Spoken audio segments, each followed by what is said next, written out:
I think it's time to make a podcast. Travis, welcome to the show. Oh my God, we're starting. Here we are. Yes. We're live, pal. We've made it. Thousands, if not millions of people are watching us talk. Oh, really? Right now. Thousands, if not millions of years have led to this moment. Exactly. Exactly. Our evolutionary tracks have led us here to sit and do the probably most evolved thing one could do. I'm ready. Talking a podcast. Woo! I am stoked to have you, though, man, because obviously we've been trying to line up schedules a little bit. Yes.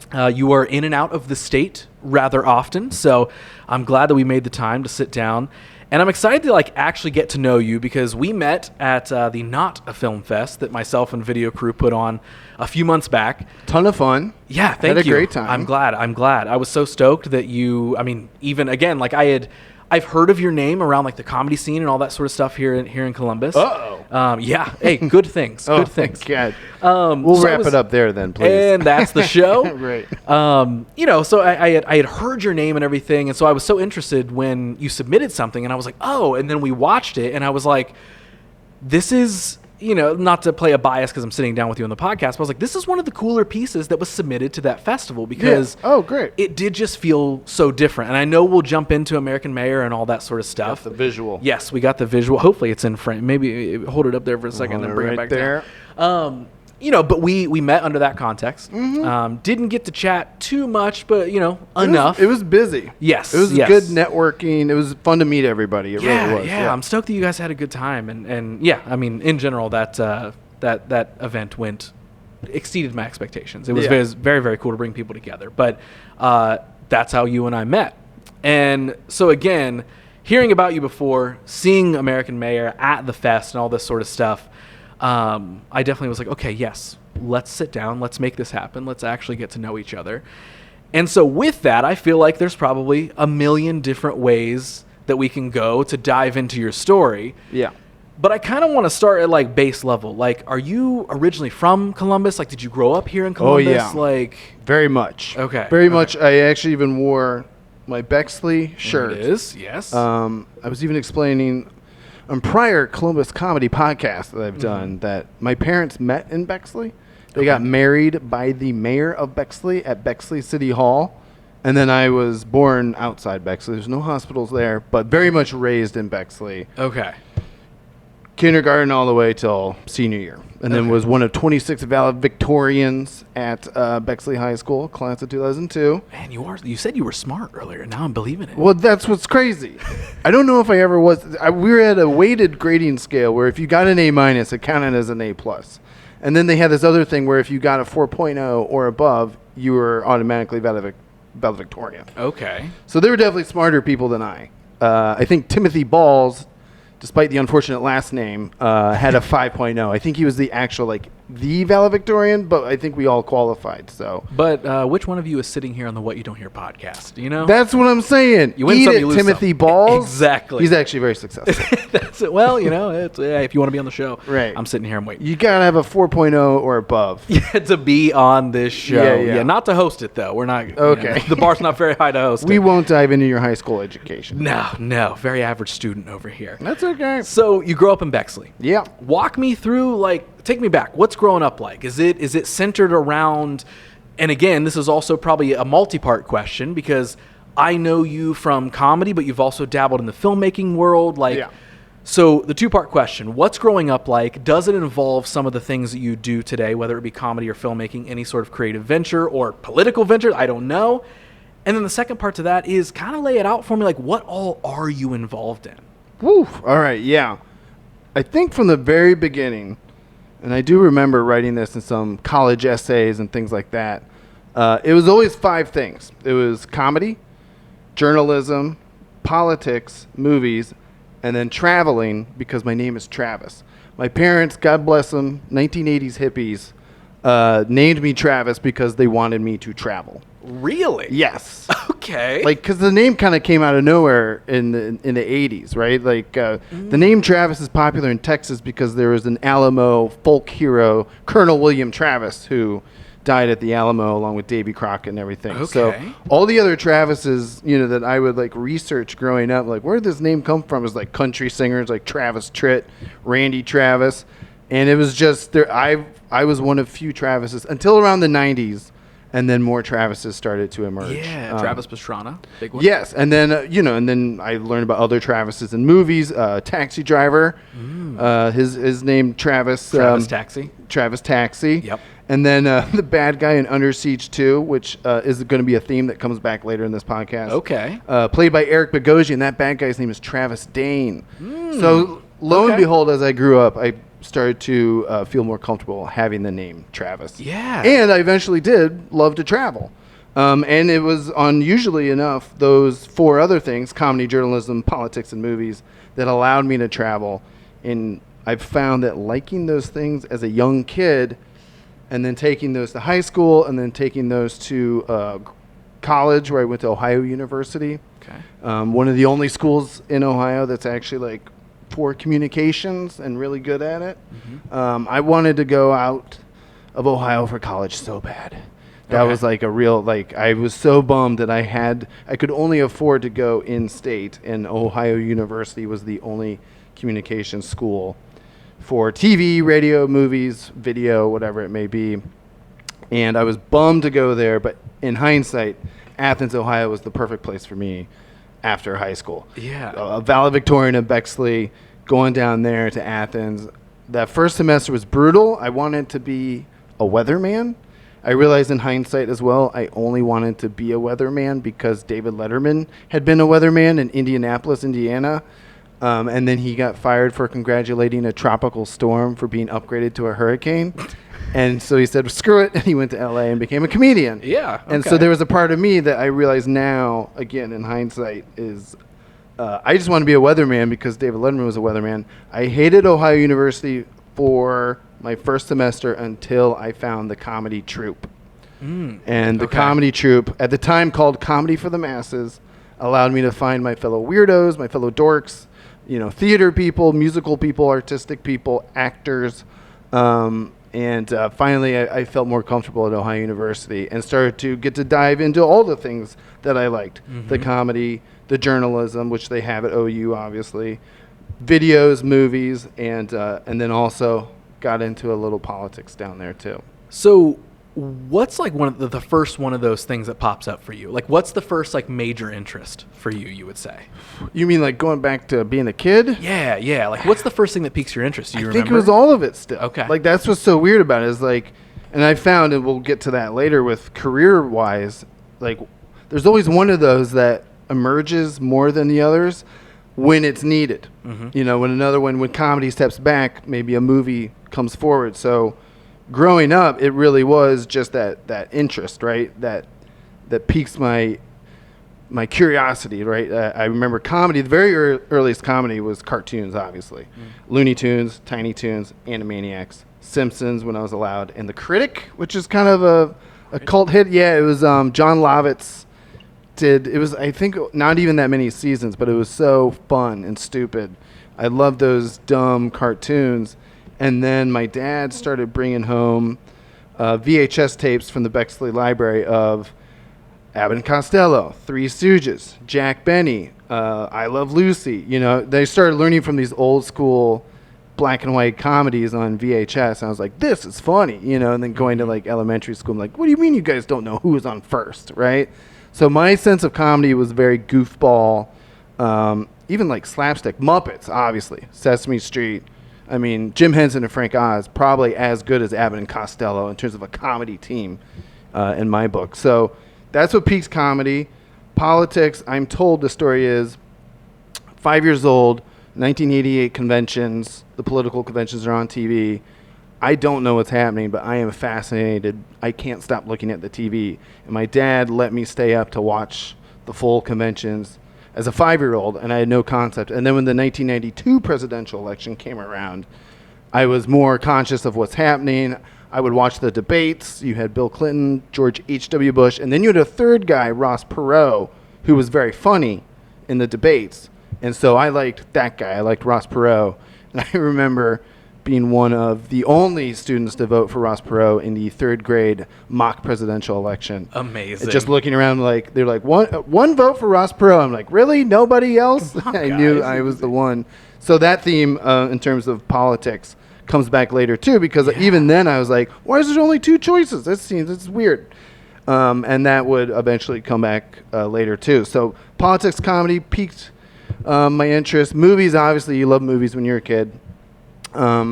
Anything from the old Disney movies to Jaws. Jaws to this day is still my favorite movie. You know, things that would scare me, make me feel things. That was always fun. And then journalism, I think that kind of came around as a way to tell stories. Fourth grade, we had a little like class newsletter. And I would like to, Bill Clinton came to visit Columbus, Ohio. I think I wrote an article about that. And then my real first piece of journalism was my dad, my sister, and I would love to go to this yogurt place. It was TCBY. I think it was like Town and Country, Boring Yogurt. I don't remember the act, but TCBY was like a franchise back then. And we would love to walk there and go. And then the guy was talking about how it was so hard to run a business in Bexley, that he had all these regulations and things that he had to like put up with. And, maybe in a sense it was a little political too, but I remember I interviewed him and wrote an article for our newsletter about how hard it was for the guy who runs my favorite yogurt place to have a business in Bexley. So it was like my first piece of interviewing and investigative journalism was fourth grade. So that kind of just the idea of telling stories, telling them in a funny way, doing it with video, movies. We had a VHS camera, so anytime we had a creative project as a kid, English project, pick up the VHS camera, make a video with my friends. And it was like the old school. I mean, you're a video guy. I mean, we're talking like, all right, you say your line now, Ross. All right, now we flip over here. All right, Travis, you do your line. And then we flip over here. Right. So it was like the old school way of learning how to do it, but that taught me so much, right, of how to write a script, how to prepare your friends to act, costumes, editing in camera. So everything was a one-take Jake, right? All of that kind of led to, eventually just having those different skills in comedy, journalism, movies, even politics, and then taking them all to Ohio University and learning how to try to turn it into a career. So a balance that I feel like has been mentioned a couple times was actually still focusing on like being a good student. And like, but also getting into all these creative endeavors. And I feel like that's an interesting balance because a lot of times, obviously, people do both all the time. But I often feel like someone's story is there's a branch at some point where it's like, I was just so free-spirited and wanted to be an artist or wanted to be this. I didn't care about school and I just wanted to get through it. Like, that's kind of me, right? Okay. I was not the kid who was like, I don't care if I fail a test, I'm going to break all the rules. Like, I wasn't that kid. I was definitely a rule follower. I'm going to do what I need to do to get a good grade. Yeah. But also, I know that as long as I'm not having an F, like, I'm good. So we'll be an average student here because I got other things in mind. Or the opposite is like, oh, yeah, I don't know.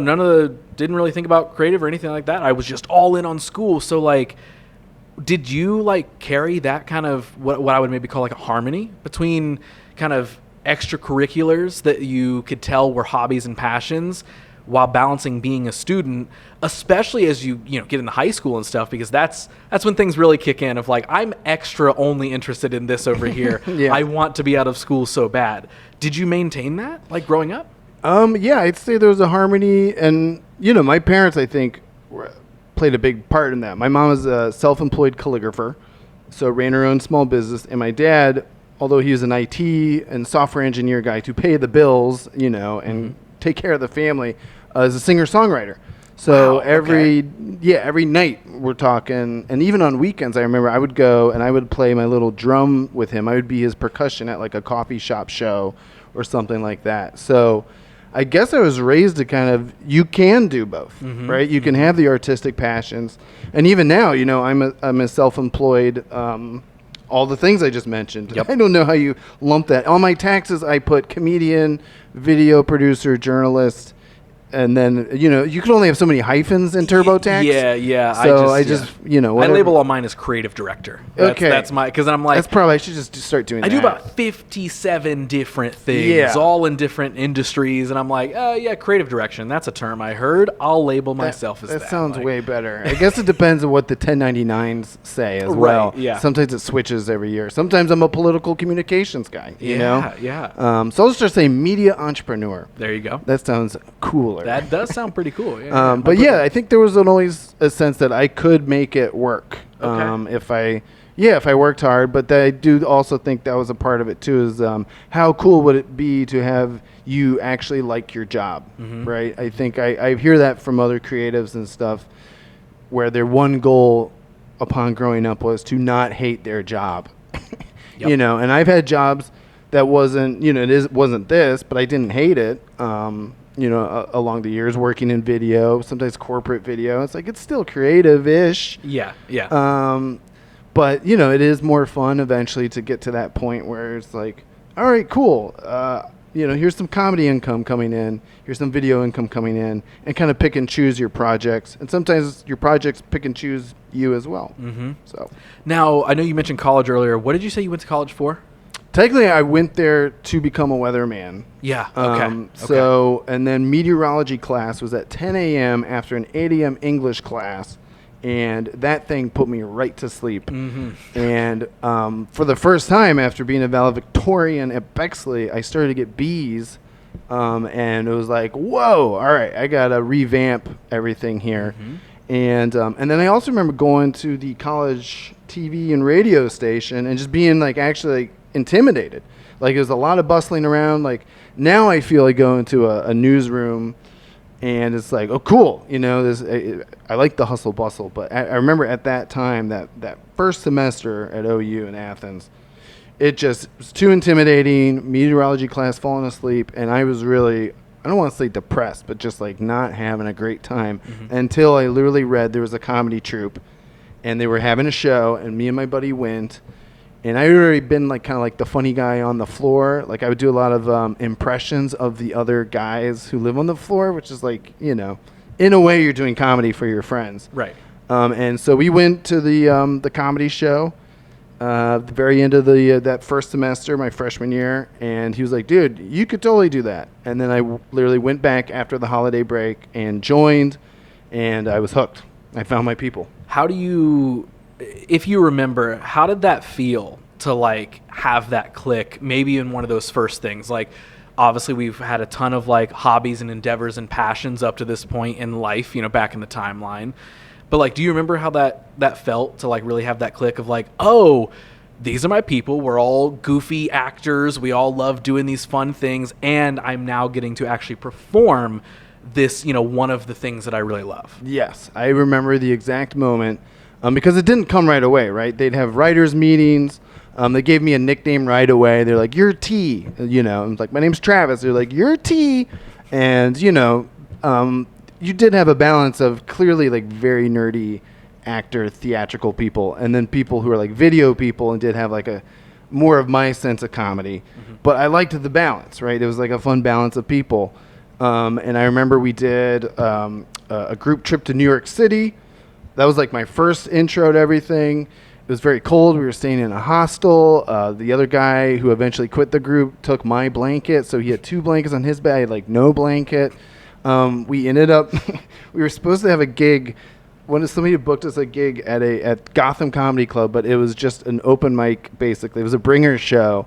So we all ended up having to like pay the ticket, and I wasn't even 21 yet. So then we had to buy like, you know, soft drinks for our table. So we had to buy our own tickets, buy our own drinks, and then watch the people from our troupe. They could only perform like 2 or 3 skits out of all the skits they had prepared, and we bombed. They just bombed their faces off, and that was like my introduction to the group. Okay. And by all means, I think any smart person would have been like, I'm out of here. This is weird. And that's what that one guy did. Tom stole my blankets.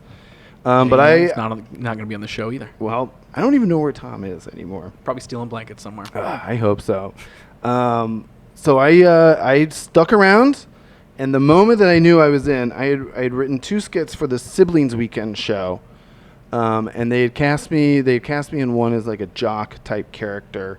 And I just went out and I said my lines, and it just, this eruption of laughter. Like, I don't even know how I did the line so good, but the line hit and it crushed. And I remember one of the guys who's older than me, I was like kind of intimidated. He like ran up after and hugged me off stage because he was just like, we've got a star on our hands. Yeah. And then I had a skit about the Iraq War, which was like happening right there and then about the weapons inspectors going in, and then these Iraqi guys saying that this bomb they were building was actually a giant vibrator, and telling the weapons inspector that, and that was the closing sketch, and that crushed too. So it was like after that first show, it was like I'm still a freshman, but something clicked, right? Many comedians have that moment, right, where it's like the first time you kill, you crush.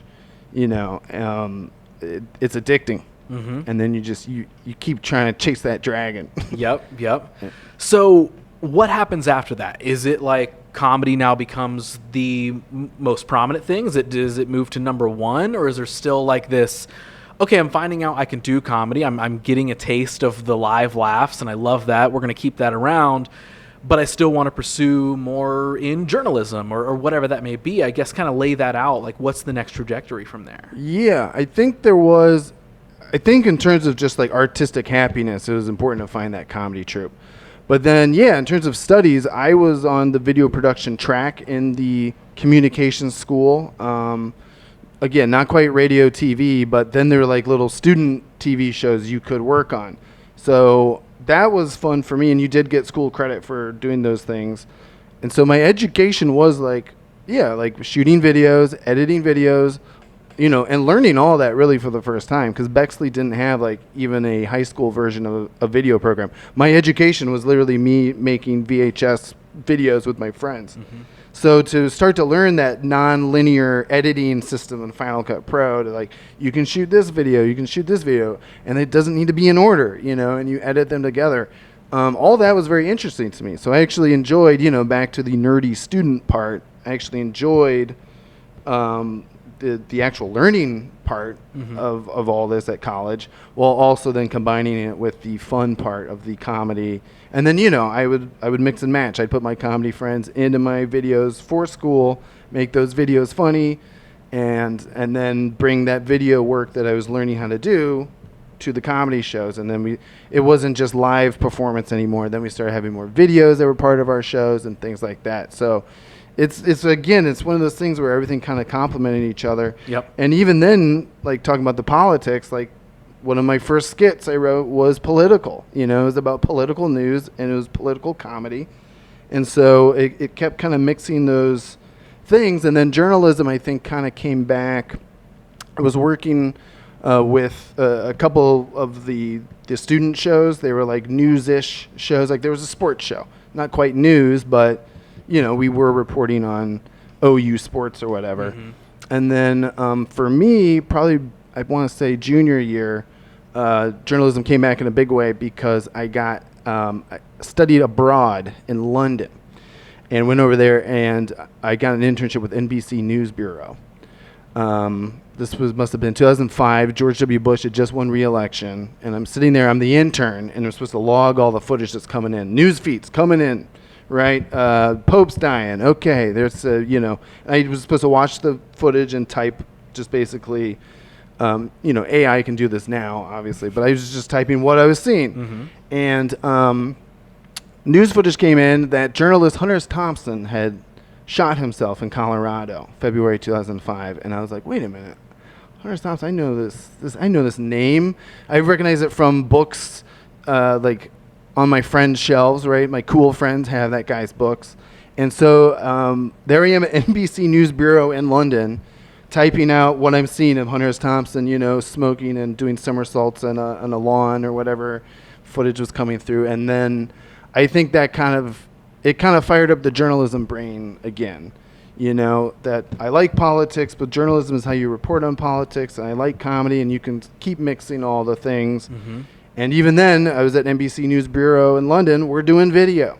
Yeah. So there's just a mix of those things. But I'd say journalism took a back seat the freshman, sophomore year at OU, and then came back in a pretty big way by junior year. What was your balance like? And maybe in that moment, you never really thought about it. Maybe there wasn't like even a balance to be found, right? You were just doing things. Mm-hmm. But I'm always so curious to know what people's experience is like when they have for lack of a better phrase right now, I'll say variety of life, right? Where like you're taking, what we keep talking about, these 5 kind of main points that have been sticking through. You're being able to intertwine all of those. You're doing a different part of them all at different times. I feel like that has been the way that I, grew up. Is I was always just like, okay, I want to do all these things.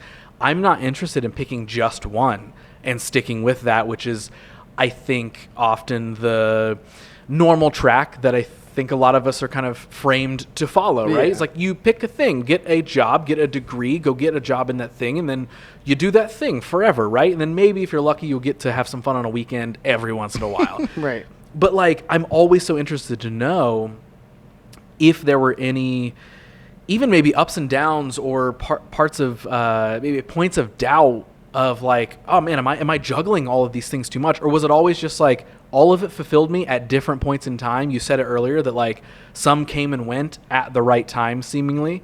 I feel like I've experienced, very similar things. But like, what was that like for you, kind of pursuing multiple passions and kind of avoiding might be a strong word, but like not going down the traditional path of like, I am going to be a weatherman and I'm going to get that job and I'm going to do nothing else. Right. What was all of that like for you? I think it was kind of learn as you go, because I was slowly learning is like, because that actually does tie into, I think by that junior year as journalism came back, for some reason along the way, I was good at the sketch comedy. We had a stand-up show. I crushed a stand-up show. And then something happened where as soon as I left the safe Athens, Ohio bubble, right, and went and tried to do stand-up even here in Columbus as a young 21-year-old with nothing to actually say, I bombed my face off. Those first bombs, and there's just bomb after, and then there must have been months where I was bombing, and I didn't know what I was doing wrong. And then I brought that back to Athens. I remember bombing one of our semester shows in Athens and just feeling like gutted. So in a way, comedy was like kind of taken away from me for a little bit. And so what took its place was journalism, because it swooped into that time. But then I was so hell-bent on making a movie about killer raccoons with my friends, my comedy friends at OU. And then I started putting all that energy into writing the script, figuring out how do we actually do this? How do we actually shoot this in Athens, Ohio? And I remember I was working on the script in a script writing class in London when I was studying at this this university over there that had ties to Ohio University.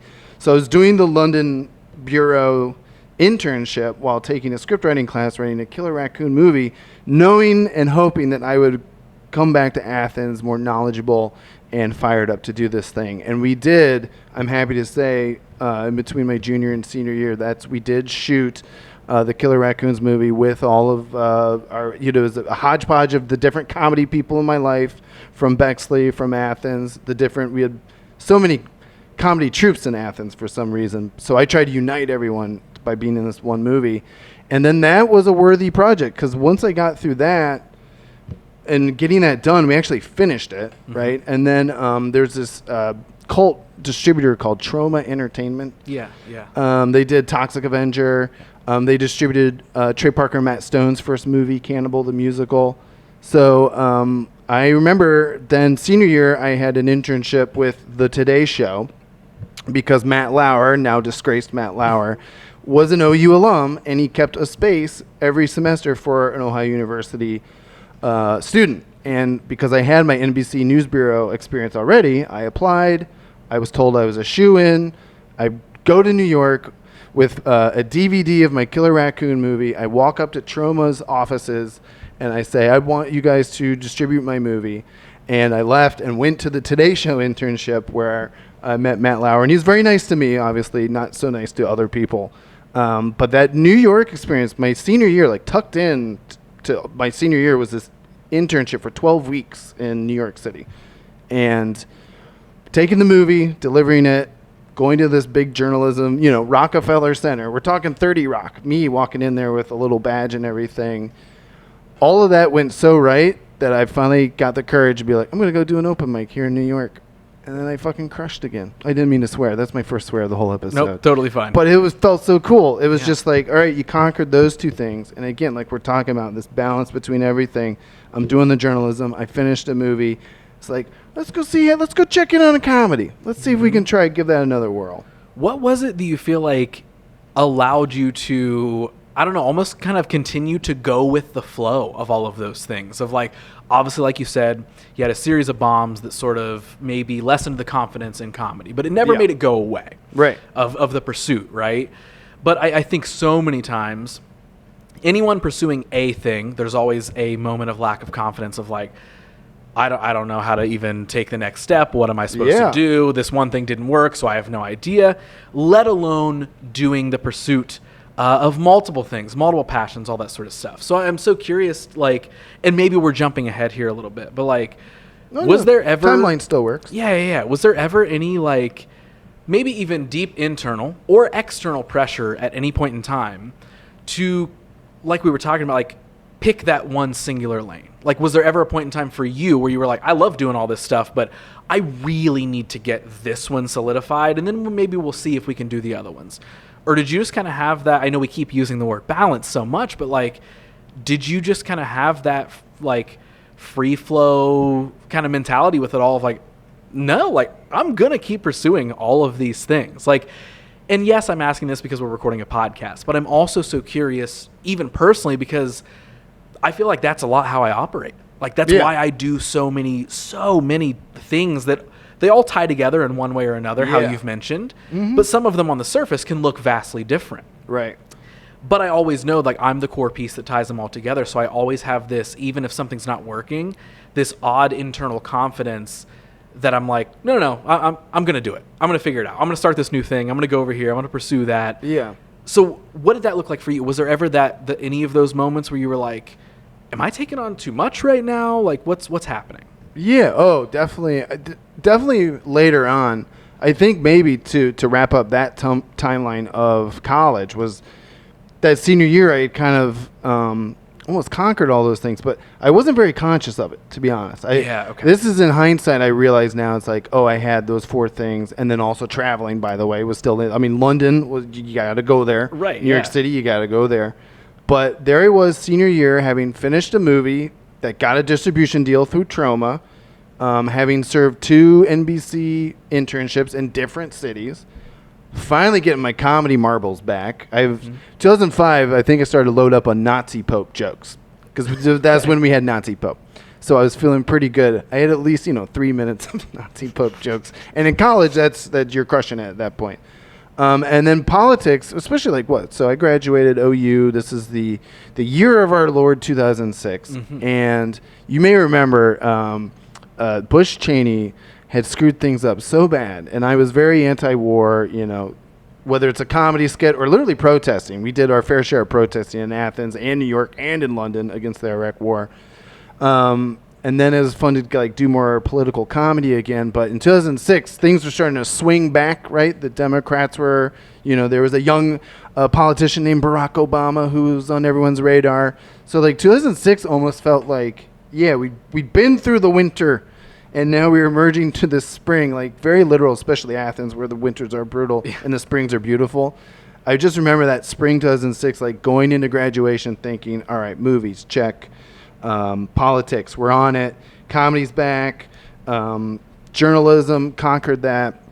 And I was so, maybe this was when I actually started to become conscious of all these things actually merging and being a career. And that was, we had a graduation speaker named Brian Unger, who is from Granville, Ohio, went to Ohio University. This guy has, talk about someone inspiring to come speak at your graduation. He is a comedian. He worked on Daily Show. He'd written for multiple TV shows. He had a weekly segment on NPR called The Unger Report. Just in the middle of the day, it would be 5 minutes of him just telling his story. And this guy's from Granville, Ohio, went to OU. He took the comedy class that I was in with my comedy professor at OU. And in his speech, he had this line that I still remember. It was, "Embrace the randomness." And that was almost like he was saying it directly to me, but he was saying it to, a coliseum of people. What is the convention center? It's not quite a coliseum, but it's the biggest building there in OU. And but that just hit me real hard. I still remember it to this day, because especially for entertainment or media or comedy or journalism, and here's a guy talking to me from the podium, and I'm sitting there, in my tassel or whatever the hell it was, and I'm just like, cool. This guy made it work. And at the same time, I didn't know what the hell was going to happen after that, right? It's almost been 20 years now since I graduated from OU. But luckily, I think I keep coming back to that of embrace the randomness. And that has been a good mantra throughout everything that came next. Yeah. I absolutely love that as a mantra, like 100%. Because, my biggest thing that I often talk about in doing this variety of different things is always like fulfillment. Fulfillment is big for me.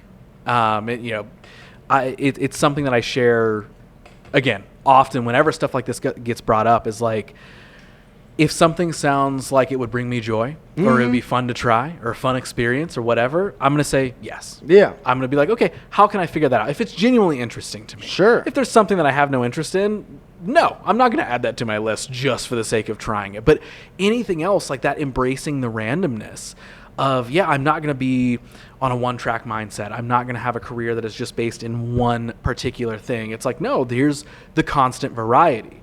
Now, hearing that on that day for you, obviously it stuck with you. What do you do with that? Like, we're getting out of college.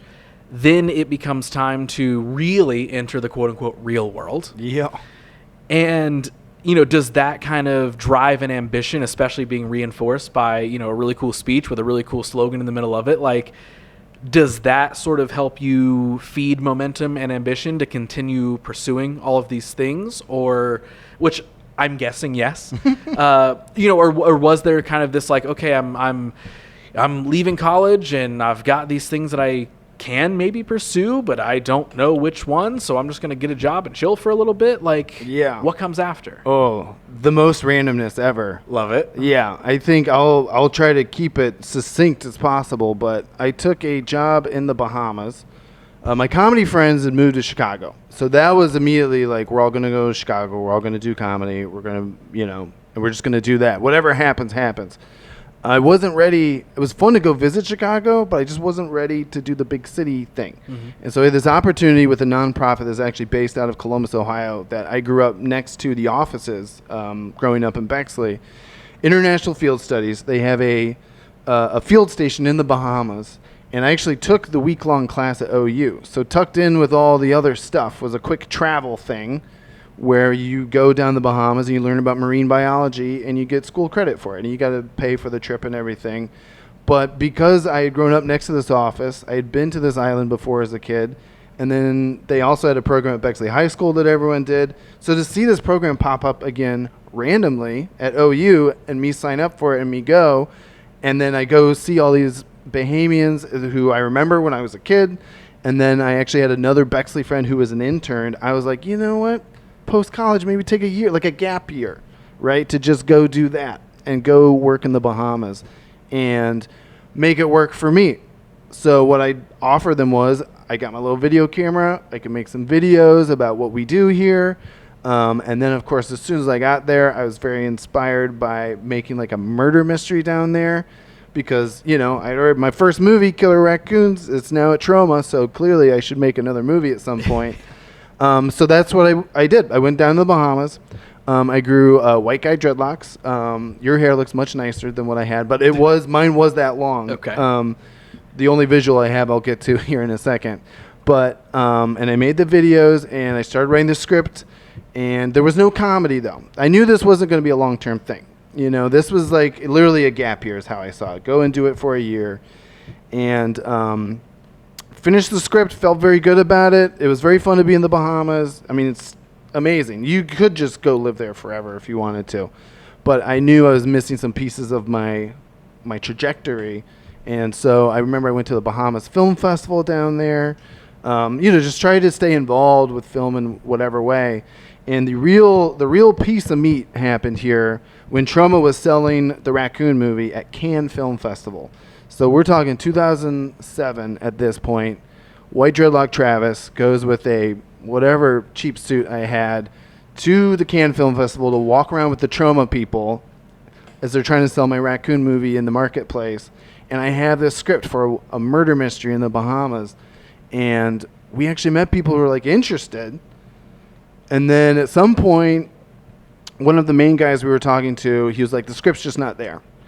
And that was one of those, kind of like that first bomb, right? It was the first time I basically was told that I suck, right? In the same way when you bomb after crushing for so much, you don't know what a bomb feels like. And it's like, here I am, a guy who's made a movie out of nothing, and I got a distribution deal, and now I'm here at Cannes. This is crazy. And then I have my script, and the guy's like, he didn't say it sucked. He honestly just said it needs more work, you know? But for me, that was such a dagger. Yeah. I didn't go back to the Bahamas. I felt too ashamed because I was, everyone was like, he's going off. He's going to get that money, Travis. And then when I didn't get the money in time, I ended up going back to Bexley, kind of put my tail between my legs or whatever it is. And then I was reading the newspaper there. This is where journalism and politics comes back in. And I was reading that the mayor that we'd had for 30 plus years was retiring. And also, I've been seeing this as I've been coming home for the holidays and everything from college. My parents and all my neighbors, I grew up around Capital University.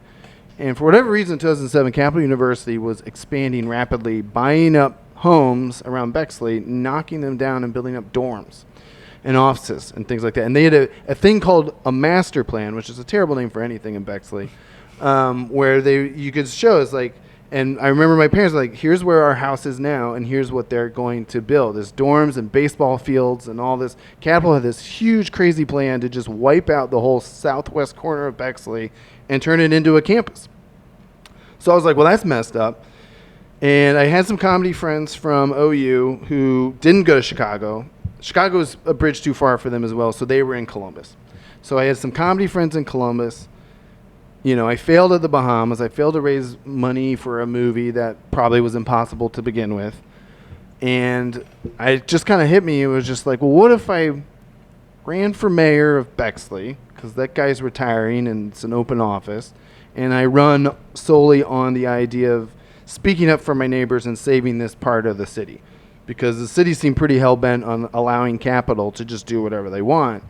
And then, because my comedy buddies were there, I was like, what if we shoot a documentary about it? And also, how about I do stand-up comedy at night the whole time I'm running for mayor? And all of a sudden, after being away in the Bahamas and coming back with these ridiculous white guy dreadlocks, it was almost like a return, not just to home, but to form, right? Yeah. Where it's like, here's some local politics that I can actually speak out about. We'll make a documentary about it, so we're still making movies. Documentaries are journalism, by definition, basically.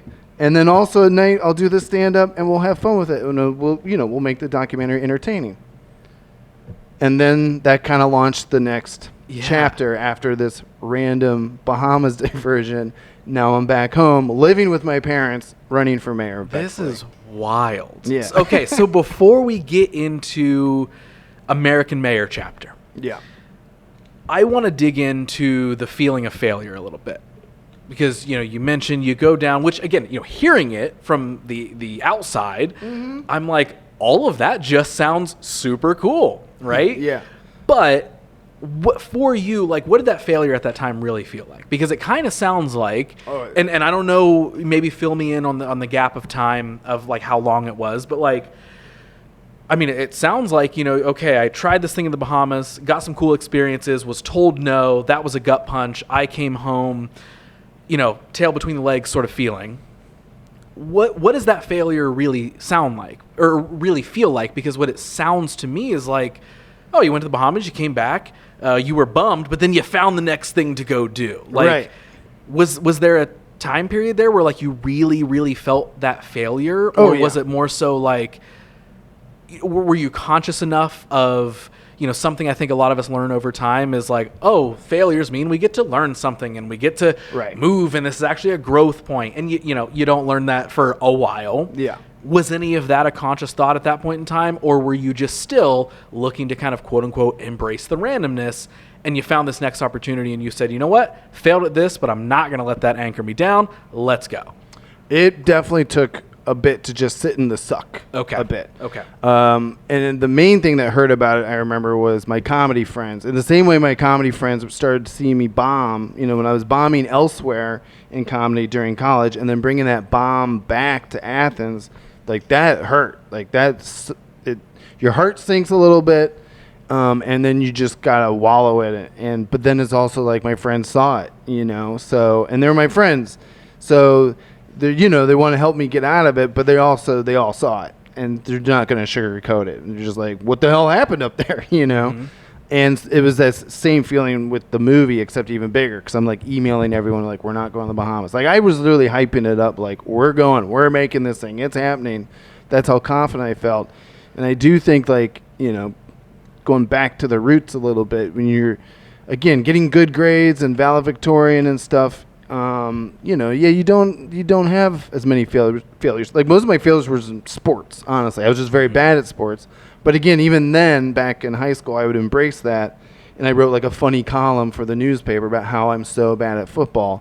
And then after that, the coaches remembered my name and stuff, So wild, okay. So that maybe that is a theme that kind of came back. But yeah, you always wallow in the suck first, and then I think when you are mentally ready to emerge from it, that's when you find, right? That's how you polish the turd, or you take the piece of coal and turn it into a diamond. It just kind of takes a little time. Yeah. And obviously with that time, you can sit here today on a podcast and, both you and I can sit and be like, listen to all these things we've learned over time. Yeah. But, whether it's your perspective right now or something you unlocked over time, like, I'm curious of like, how do those things not turn into self-defeat? Like, how does it not turn into, I'm not saying you quit everything, but I'm sure there's a lot of people that are watching or listening to this right now who have had those moments it stays with them a lot longer. It does turn into a little bit of self-defeat. It turns into a lack of confidence. Yeah. Of like, okay, I failed at this thing, but that gut punch was an awful big one. Yeah. And now I just am lacking confidence in these things. Like, do you at all remember, or now knowing what you know and have learned what you've learned, like how have maybe you avoided that carrying of self-defeat from any of these things? I think it's really rooted in the variety of things, right? And it is, like we've talked about already, if one thing fails, well, what's happening over here? It's almost like hedging your bets. I don't want to tell everyone listening and watching to get into gambling. But man, if you're going to go gamble, get some variety of bets out there. Yeah, and that's really how I feel, because anytime one thing failed, another one of the things popped up. And arguably, you could even say it was a success. I mean, obviously a Today Show internship now in hindsight was like, how'd you get that internship and how did it go? But like at the time, it was the prestigious OU internship, and I got it at a time when I had just finished this killer raccoon movie, but I was also like bombing my face off at stand-up comedy. So it was like, I think that would be my secret or advice, would just be have that variety of things, If you're having a bad day at work, take up walking, nature, I mean, I think a lot of people obviously jumping way, way ahead eventually by 2020, the pandemic, I think that was a good time where it sunk in for everybody, where it's like, oh, you had all these hopes and dreams and everything. Well, we're going to rein it in a little bit. Okay, have you heard about making bread? Making your own bread. That's fun too. Yeah, everyone's like, wait, what do I do when I'm not working? Oh, yeah. So I think especially like that Mayor moment was very much a,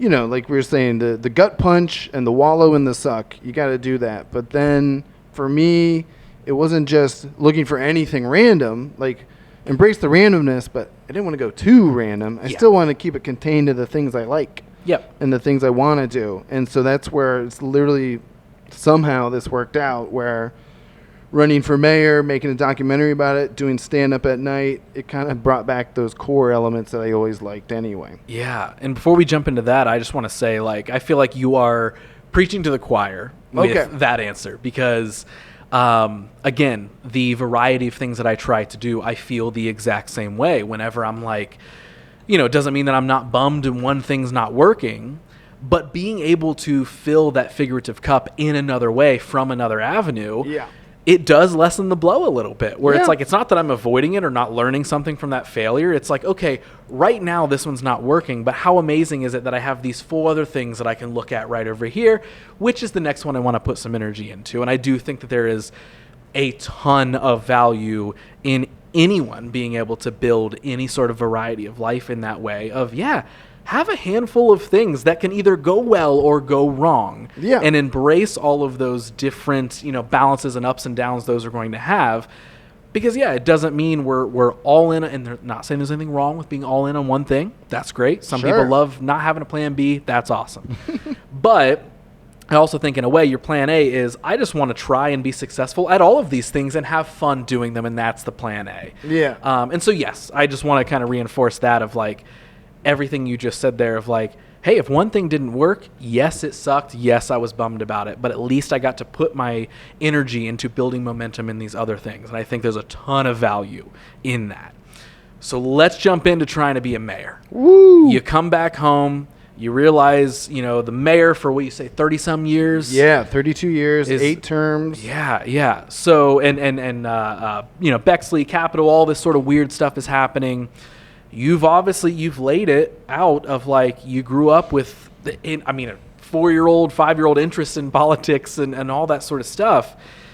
Walk me through, and I know this opens the floodgates to the entire story, but, like, how do you make that decision of, like, you know what? I'm not just going to document it or write about it. I'm going to involve myself in it. I am going to run. Tell me the story. Jumping in, it was the first decision, right? And I do remember making the decision with my friends before I went home and told, like, my actual, like, family, like my parents and everything. And I just thought it was the right thing to do, right? I mean, again, we've kind of laid it out. It's like I had a noble cause. Even the documentary was supposed to be like let's show other people how to do this, right? The comedy was supposed to make it fun and not boring. And then, the documentary also served as a journalistic route as well. So I kind of had all those pieces. And then, honestly, from there, it's weird because I do sometimes just say, well, you can watch the documentary, you'll see how it played out. But, you got to get on the ballot. That's like literally like the first part of the documentary is me going in with my white dreadlocks to Franklin County Board of Elections, talking to a sweet old lady named Marlene who explains how you get on the ballot. And then going and getting those signatures from your neighbors and your friends and people I grew up with. I was a camp counselor when I was at Bexley, so that was nice because a lot of the parents who I knew, we did get, I think we needed 150 signatures. We got 282 just to be safe. You always got to get extra signatures to be safe. Yeah. And then, that's kind of like the first thing. Once you're on the ballot, then you can actually be a candidate and have a campaign. That, I think, again, as people will see in the documentary American Mayor, that's where the real journey as a person, as a candidate, kind of evolves because I did get into it, not just with the dreadlocks, but, like, making funny things. Like, most people are like, is this a joke, right? Because our flyers even said, I was like, I'm pro-squirrel because we have so many squirrels in Bexley. And, I just made a movie about killer raccoons. We thought maybe we'd go the animal route. But then, you quickly learn then, like, even just going door to door, people are like, who the hell are you? And, like, is this a serious thing? And then it quickly, like, dawned on me. And, again, I feel we do this justice in the documentary that I'm running on a serious thing. My parents' house, my neighbors' houses all being rezoned. Dorms are going up where places where I used to play with other families and other kids. And so, it becomes a balance of, yes, I'm a goofy person, but I'm running on a serious issue, and this issue deserves the seriousness that it requires to get it done. So what I'm proud about, again, I think the documentary showcases that, is I eventually come around as a person, as a candidate. I chop the dreadlocks, right? I go to my old barber who's been cutting my hair since I was 4 years old and have those lopped off. Met with the city auditor, who's a family friend. He explained to me, how city government works, even just things like that. And then from there, I just kind of leaned into, again, that fourth grader who's listening to the business owners, listening, I wasn't presenting people with my literature saying, well, here's what I'm talking about. Although I was finally able to talk about an issue, right? The southwest corner of Bexley is being decimated against the families who live there, against their own wishes. But then I started also doing that important candidate thing, and that is just, well, what's important to you? And I kind of got to be a journalist again, just asking questions. Business owners, residents, a little bit of everybody. People who work there, people who work in city government. What do you guys want your mayor to be? And I think that's when you start to turn, because then it becomes like the smarter valedictorian version of the goofy comedian. And you kind of switch back to someone that people can be like, all right, I can actually like not just talk to this guy, but I might actually even vote for him. So yeah. But all those things bring a different skill set to be in the figurative tool belt of how to even interact with somebody. Yeah. It's a lot, easier that when you know how to kind of joke your way through something, you know how to, make a joke out of something or improvise something. That helps an awful lot in a conversation, especially if it's something pretty awkward. And that is a big theme in American Mayor as well. Okay. We have some clips of me doing stand-up at night and kind of talking about what I had dealt with like as a candidate during that day. But that was the moment that things changed. I don't want to spoil the documentary American Mayor, available at AmericanMayorMovie.com. But when I was in a debate with the 7 other candidates, right, because our mayor of 30 years wasn't running, so like a whole bunch of people stepped up. And so it was 8 candidates, myself included, and we had a debate at the Bexley Public Library. And it was so strange to like be there as someone with no city government experience, and then realizing I have so much more public speaking experience. Those years and years of bombing in front of people taught me how to be funnier in these awkward situations. I remember like the debate started with the poor lady. She's on city council. She didn't know whether she should stand up or not, and then she couldn't scooch back her chair. So you're just like, and then, my buddy John Brennan, who, spoiler alert, he did end up winning. Obviously, I do want people to still watch the Mayor documentary because it has a happy ending. Yeah. He did this thing, and we only know this because we have all this documentary footage of the debate, but he would do these nervous ticks with his hands, right? And so this is a man who I still, he's passed away since then, but we really became good friends, honestly. But I was not going to not make fun of him for like, John, you move your hand so much. He's like, I'm trying to get better with it. So it's like, and everybody, and then the Republican city councilman, he was so cold. Like he came off as like such an asshole. What? Yeah, that's what I'm saying. So it's like, and then we had a high school kid, an 18-year-old high school kid who we have footage where he's just saying words, basically. So you weren't the youngest. I wasn't even the youngest. I was 24 at the time, fresh out of college. There was a senior in high school running as well. And obviously, I'm sure he's very smart now. But at that time, it was just like we had our camera drifting off to like everyone, and everyone's just like rolling their eyes. It's so, in hindsight, again, that's what I love about documentaries. You were capturing moments in time. Mm-hmm. And it was like every single other candidate had a awkwardness about their public speaking. And then I go up and just crack a joke at me like, before I start, does anyone else want to run for mayor? Come on up here. We're going to, I'm just like immediately into it. But then at some point in the debate as well, the serious questions come like, well, what do you want to do for working people in Bexley? It's like, well, I got a bunch of working people in the area that I grew up in Southwest Bexley, who are dealing with this Southwest master plan. They're all going to lose their homes. And it's like all of a sudden, with a little bit of humor, you crack them open, you break the ice. Mm-hmm. And then you say, here's the real deal. Here's the real stuff that I want to talk about. Yep. And, that's another thing Brian Unger said in that graduation speech at OU. Satire is like a spoonful of sugar that helps the medicine go down. And that's how I kind of look at that. I still think of that, whether it's Daily Show or any political comedian. Or as a candidate, if you're a candidate who knows how to tell a joke, a spoonful of sugar really helps that tough medicine go down. That's good. Yeah, Brian Unger. Check him out. That is real good. Yeah. I'm curious to know, was there any, whether at first or any time during your campaigning, was there any big pushback to like you and your approach and any of this stuff? Like, was there kind of any points of being at odds with anything going on? Yes. There's the political adage for every candidate. And, now we're seeing, thankfully, more young people are running for office, winning in these modern times. In other places, but also here and there in Ohio. They always say, first they ignore you, right? So I deservedly was being ignored. People were not taking me seriously. Then they laugh at you, right? And then that's what I think was the next step of mine, going door to door and people being like, are you a joke? Like, you are a walking joke right now. And then they attack you. And that's when I noticed there was a difference. When I started to be more of a serious candidate, but also the thing that was happening in our race, because we had 8 candidates, the person with the most votes wins. So some of these other guys, like on city council, like the Republican on city council, Some of the other people that are like, well, hold on a second. If that high school kid gets 60 votes and that 24-year-old kid with the dreadlock gets 200 votes, those votes could be pulled away from other people and then someone else wins. So all of a sudden, the race actually got, and we only touch on it in the documentary really, but it did get kind of personal. Bexley's a small town. You got 8 people running for mayor.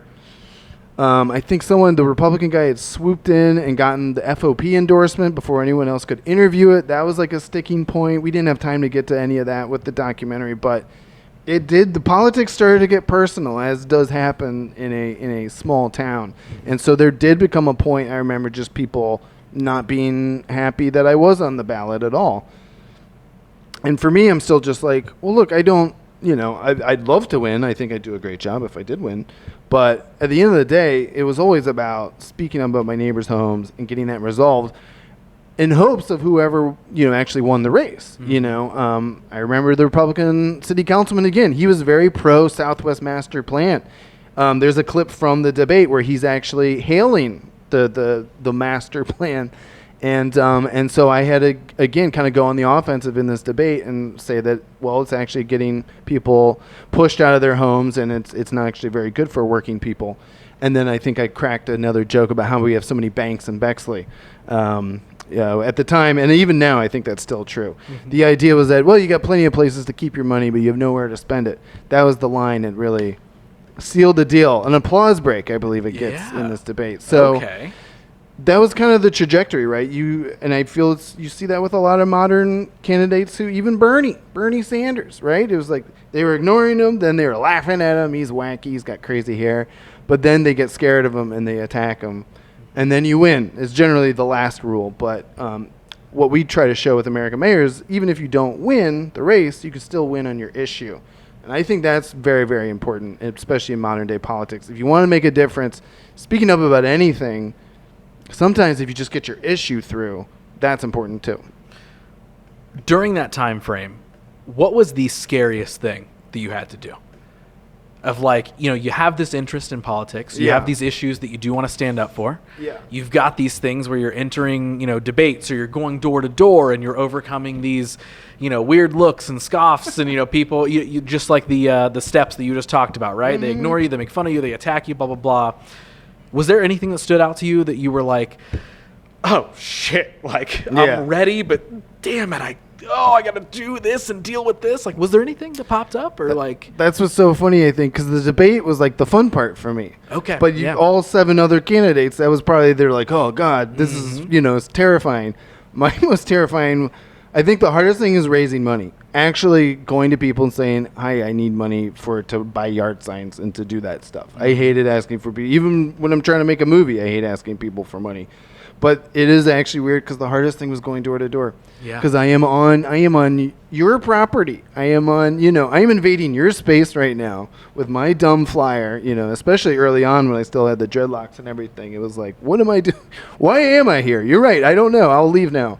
In a way, there's an introverted and extroverted part, I think, of each comedian where you're more yourself on stage in front of a bunch of people in a microphone than you are one-on-one sometimes. Mm-hmm. And I think the one-on-one, especially, again, when I'm like, I'm sorry I'm interrupting your dinner. There's actually a clip of me going door to door where the lady's trying to feed her baby, and then the baby starts crying, and I'm still trying to give her the spiel. And, it's literally one of those where you're like, I'm so sorry. I'll show myself out. Yeah. Well, I think there's something also about kind of relationships in that sort of thing, especially relating with the introvert extroverted thing, is when you're on stage, you're performing, there's probably this internal thing where we know we are giving to someone. Yeah. Right. We're giving them an experience. We're hoping we make them laugh or entertained or whatever, where when it's that one-on-one, you're asking for something at that point. It's always harder to ask somebody for something, whether it's for money, for funding, for a creative venture, or it's money to fund your campaign, or asking for their vote or whatever. So yes, you're invading these people's, quote unquote, lives or personal space, knocking on the doors. And it is I'm asking you for something right now. So not only am I here and I'm showing up and you probably don't necessarily want me to be here. Right. I'm asking you for something. Where, when you're on stage, it's like, I hope this goes well, but hey, I'm giving these people something. Right. So, you're in my space here. Yeah, you came into the comedy club. You know what you're here for. Yeah, you're here for jokes, and I got a lot of jokes, mainly about Bexley and running for mayor. But that's kind of, that's a good point about the trade-off, is that, with comedy, even when people come see my movie, like, I'm going to give you a dumb movie about killer raccoons, or, a heartwarming, inspiring story about running for local office. Yeah. Those are trade-offs I can deal with. But if I'm like, I'm not knocking on your door looking to do stand-up right now. Right. Hey, you got 5 minutes. Stand up to go here at your door. Did you order 5 minutes of comedy? Oh, you didn't? Okay, maybe. I'm actually sort of surprised that didn't be a thing during the pandemic, actually. I'm surprised someone somewhere wasn't like, hey, door-to-door comedy, here we go. Well, there were backyard shows, and there were parking lot shows. Yes. But there was, I don't think anyone was driving around in a truck yelling jokes into a megaphone. I remember photographers were doing, like, front porch photography for a while. Like, they would go around and set up a family session where the family would, like, sit on the front porch and they'd take photos from the yard or whatever and do little photo sessions. So I'm surprised someone never said, hey, you know what? Let's do a stand-up comedy set on your porch. Yeah, well, there's a fellow Columbus comic I love, Travis Haywisher. He was one of the first comedians I met in Columbus while I was still in college. In hindsight, I eventually found out he was a huge fan of one of our videos we made with our sketch group in college. We had a video called Shoe Buddies that he and his friends all loved and passed around. So when I actually met him, we didn't know. I was like intimidated by him, but we eventually found out that, like, oh, he's already a fan of the videos. And I thought he was so funny. But he was the closest who had any concept like that about backyard comedy shows. Mm-hmm. And there's still a story he loves to tell about one where, this must have been 2013, 2014, skipping ahead, obviously, chronologically, but it was a backyard show. It was somebody's birthday. It was somebody's mom's birthday. And she requested that I be on the show. And so he's like, Irvine, you want to come do this show? It'll be in the Short North. It's a hip neighborhood. We'll have a great time. I guess they have a pool. It's a pool party. I'm like, of course, count me in. Turns out the show is out in Hilliard, right? So we're out in the suburbs, and they're still putting up these big speakers to do comedy. And I'm like, I was requested to be here. So I'm going to give you all my jokes. And I had a very raunchy bit about the Columbus Crew having a promotional night sponsored by, at the time, their T-shirt sponsor, Barbasol. Okay. It involved shaving other things on a person's body. And I'm yelling this bit into a microphone in Hilliard in a backyard of a very suburban-looking area. And as Travis Haywisher tells, from his vantage point, he sees me on stage. And I remember from my vantage point, I see a guy pop out of the house and be like, we're done. And Haywisher sees me and just like, what? I'm done? All right. Do I still get paid? Great, because I got to pee. And I jump into the pool to no applause. Oh, man. Nothing. It's just silence. And I don't even bother. I try to stay under there for a little bit. You're like, how long can I hold my breath down here? And so that was a learning experience with backyard comedy. Interesting. That I only got thanks to Travis Haywisher. But we got a great story out of it. Yeah, even at that time, I didn't understand you got to pick and choose what jokes to do at certain venues. Yeah, of course. That's Eventually, fair. you learn. You're always learning in comedy. I'll tell you that much. That's fair. That's fair. So, of course, we won't spoil all the details, but and people can go watch American Mayor at any point in time. But I do want to know, like, how does it end? And not so much the documentary, but more so your campaign with it. Mm-hmm. And maybe kind of like, how did it feel? What was your takeaway from the experience of running for mayor? Yeah, I think the positive for me was just by getting involved, you can change your reality. And that's a great lesson to learn. That is what I feel is the lesson of American Mayor, that even if you don't win, you can win on the issues. Because what ended up happening was, again, not to spoil anything, it's still a heartwarming, inspiring story. I want people to watch it. It's only a 40-minute documentary, so it won't eat up your whole afternoon. But my friend John Brennan became mayor, the guy with the hand ticks. Mm-hmm. And he ended up putting my mom on a commission. He put a couple of other neighbors on a local commission, like zoning commissions. He was like, let's get these people involved, because that was my big complaint, was there was no Southwest Bexley representation. Again, you think of Bexley, it's a very privileged suburb. landlocked, but even within Bexley, there's Central Bexley, which is like rich people. There's North Bexley, which is like half working class, half very rich people. The governor's mansion is in North Bexley. And then South Bexley is literally all just working class. And then even lower income folks, which is where I basically grew up there by Capital University.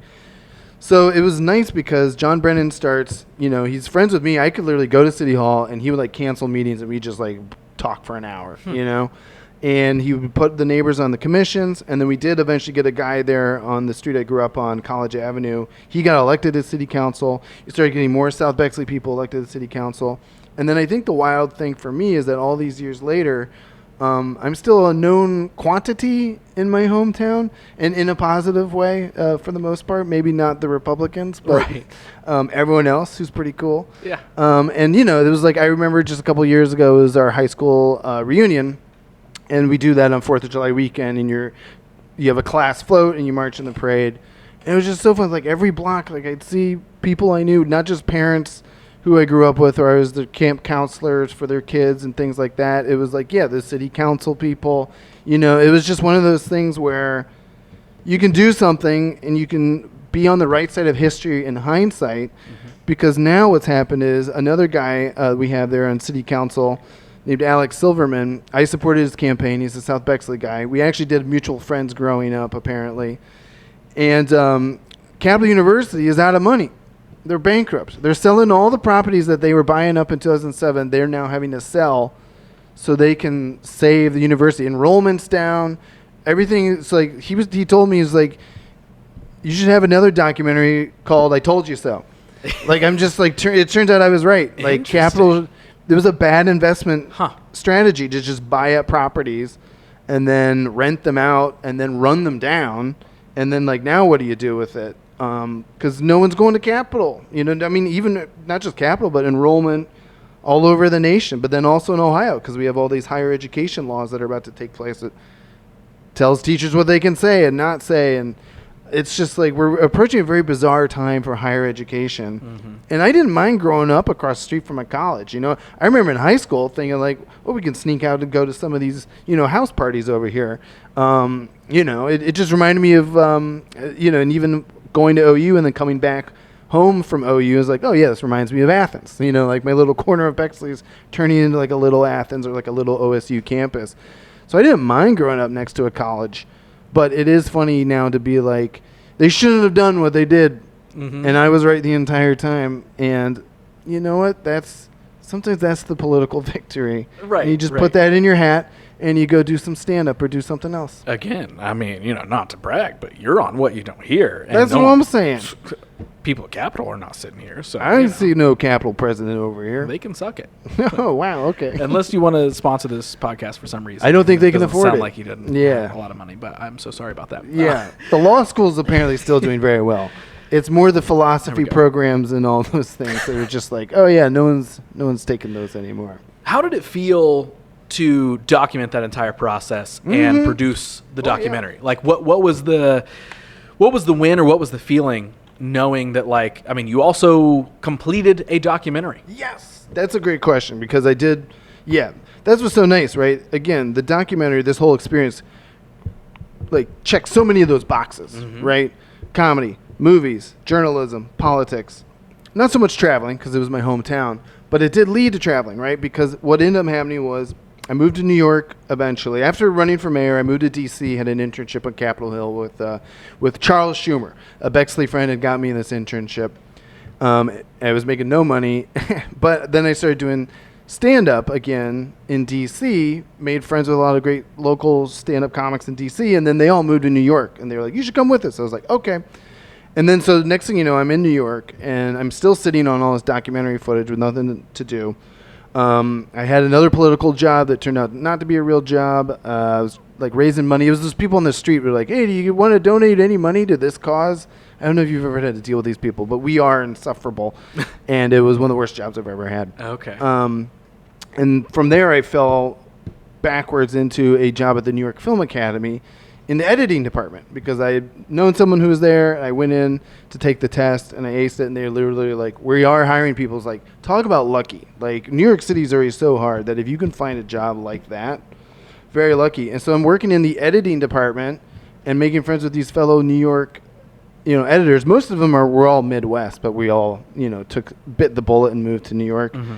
And I'm just like, I have all this footage. I ran for mayor of my, that's always a fun story. You're hanging out with people. Yeah, I ran for mayor of my hometown. For sure. And we shot this documentary footage, but it's not done yet, and I don't know what to do with it. And I'm surrounded by editors, and they're like, well, we'll help.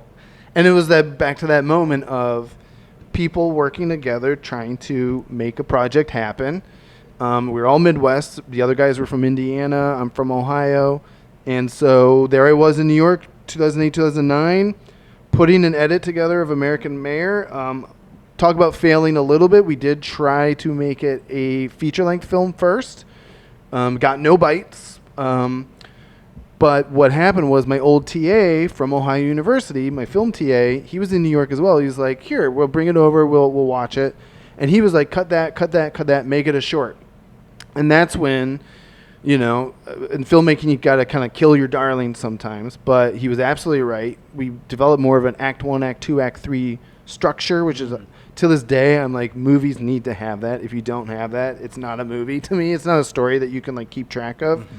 So we turned it into a 40-minute classic 3-act story structure. And then, because still at that time, it was submit it to a festival and see if it gets in. That's how you know if it works or not. And I was like, then we started getting into festivals. This is Palm Springs Shorts Festival, Atlanta Docu Fest, and then the big one, which is a full circle moment, Cannes Film Festival, had a short film corner for short films. And so you could submit your movie, and if you get in, they'll show your movie. You have to pay your own way to get to Cannes to be there for that experience. So we got in, and there was this full circle moment from the failure of 2007. That's cool. Being there with my Killer Raccoon movie and a script. And being told, you're not ready yet, basically is what I was told. Mm-hmm. And then here I am. And I'm like, I've got my short documentary about all the things I've been doing since, and even that experience of failing at Cannes in 2007 led me to do this in the first place. So that was a full circle moment where it was like, I'm back at Cannes. I know a little more French now, and I have a movie that we actually showed in the short film corner. These are tiny screening rooms. I think maybe 20 people tops. But we passed out all our literature. We put on our flyers, free cocaine, free boobs, and we filled it out. And then everyone loved the movie. It was so cool. It was one of those. And then that's how we got an original distribution deal for American Mayor. So all of a sudden, after all these years of finding the randomness, embracing the randomness, there's this moment where it's like, I've made 2 movies that got distribution. I've saved my neighborhood back home, and I'm still doing stand-up throughout all of this stuff too. So it's like, and after all that, I got into journalism school. So is that what's next? Is journalism school? That was after the documentary. That definitely. Eventually, there was a happy ending for all of the different pieces. And that's why I think that Cannes Film Festival that really symbolized just that all kind of, I don't know, you don't want to say it, and it all worked out. Right. But yeah, I mean, things came together. It kind of did. Yeah, for sure. At least at that time. If we put a timestamp on it, we're talking 2012. Yeah. And at that time, I felt pretty cool. Of course. Yeah. There's no reason you shouldn't feel that cool. Yeah. I am also curious, throughout all of those endeavors, how are you supporting all of these things? Is it just it just so happened to work out where I got, this job and this gig over here and then this and everything kind of at the right time was enough for me to stay afloat in regular life and I'm talking money and bills. Right. Were there times where you were well, while I was kind of grinding it out with all this really cool stuff, I did sure have a day job that I hated for a little bit. In a way, yeah. Especially running for mayor in 2007. I was living with my parents, right? Mm-hmm. Classic millennial post-college thing. Running for mayor, living with my parents. I was passing out newspapers for Columbus Alive, which was our old weekly newspaper here in Columbus. And yeah, just doing freelance gigs, honestly. Freelance video, I think I did a birthday video for some guy's grandpa was turning 100, wedding videos. Like, yeah, there were definitely the grinds, but I kept them still contained to journalism, video. Yeah, okay. So, yes, there were, but it still wasn't like your classic day job. Yeah. I don't think those didn't come till after graduate school, because then there's just like real bills. Okay. Undergrad bills from OU were actually not that bad. Especially if I'm living with my parents, right? Mm-hmm. The overhead, even in New York, when I first got to New York, it was like, you can still find a place for like $600 back then. Right. And then I fell into the New York Film Academy job. So then that was paying those bills. So, yeah, okay. And then in DC, it was like I was an intern on Capitol Hill, which paid $0. But then, this is another random aside, but I answered a Craigslist ad for a video producer reporter. And I meet this guy. He wants me to make videos about government services, and I meet him at a Panera, and he is wearing a question mark suit. It is the dude Matthew Lesko from the old infomercials, the guy who used to be like, buy my book, learn how to get free money from the government. It was him, and I got a job working for his website making videos about free services that you can get from local governments. He's Matthew Lesko.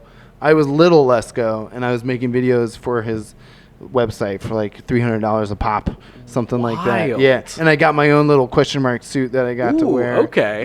Yeah. He would come back. He was a very nice guy. It's just he always wears that suit, and he drives a question mark car and a question mark. I know. I always thought money signs would be more appropriate, but the question mark was fun. Everyone thought I was the Riddler or something. Of course, that's where exactly. It's the Riddler. Yeah. But no, it was the guy from the infomercials in the 90s. Who I remember. I remember seeing them on TV, and. You meet people along the way, right, in this whole journey. Embrace the randomness. That was a random thing, but that it paid my bills when I could make a video, especially when DC wasn't getting paid for, walking around Capitol Hill in a cheap suit. Then I go wear a question mark suit and make a video and actually get paid. So that definitely set in. I like to think I'm pretty good at side quests in life, but I think you might have me beat. That was a fun one. Yeah. I mean, Matthew Lesko is a capitalist who made his money off socialism. Like, he literally took government programs, copy and pasted them, put them in a book, and then sold the book to people because the government's not allowed to advertise those programs. So that's why it was just meeting him at all. I was just like, some people are like, is he a con man or something? He's like, no, he's a media entrepreneur. Yeah, that's what he is. He just found a thing and it worked. There's there's not a shadiness. He was the nicest guy too. Huh. Yeah, he had sons my age. One of his sons worked in the Obama administration. It's just like, it's you meet these people that you see on TV. And I tell you, they're just like us. Yeah. Pretty wild. Yeah. It's also so wild that all of these things you keep finding yourself in. It's random. They have some sort of tie or web into something else that you have a skill set or an understanding or a background in that leads you to the next thing, which I love. Because even he was video, it was journalism, and it was political because all the programs were policies from governments. Yeah. Yeah. So bridge the gap for me. Let's, we obviously it's not done. People can still go watch it, all this sort of stuff. And I don't know what comes after the American Mayor chapter. Mm-hmm. But if we're figuratively closing that chapter, you said something about journalism school. Yeah. Bridge that gap. Is that is there something in between? Does journalism school, is that the next thing? Is there more to the story of American Mayor, months or years after? I mean, chronologically, I'd say, American Mayor after Cannes, and then after, it was technically the Palm Springs Festival that we got our distribution deal. And so, again, it was I remember 2010 being on the phone, signing away, and it's I was like, cool, I've made 2 movies that both technically have distribution deals. Obviously, do you ever make money on those distribution deals? That's a different, question for a whole nother podcast about how do you make money in filmmaking, which would be very short. But for me, that was kind of that was the end of the American Mayor chapter, because this did lead, I guess, briefly to a 2010 congressional run here in Ohio. I was working at the New York Film Academy. Oh boy, this gets into more randomness. And we did a program in Nigeria. Nigeria is the 3rd largest film industry in the world. It's Bollywood, then Hollywood, then Nollywood. And Nigeria basically during the 80s, they had the big clunky VHS cameras, and they'd shoot their movie almost like a play, right? They just set it on a tripod, do the whole thing in front of, and then they take the tape out, make millions of copies, sell the movie all over Africa. That's how Nollywood became such a huge film industry for the whole continent. And so the New York Film Academy was doing a program there to teach people how to edit, right? You can shoot your movies, like this, and then edit things together. And so I went over there, and I was teaching people, literally how to turn on the computer for some of them, right?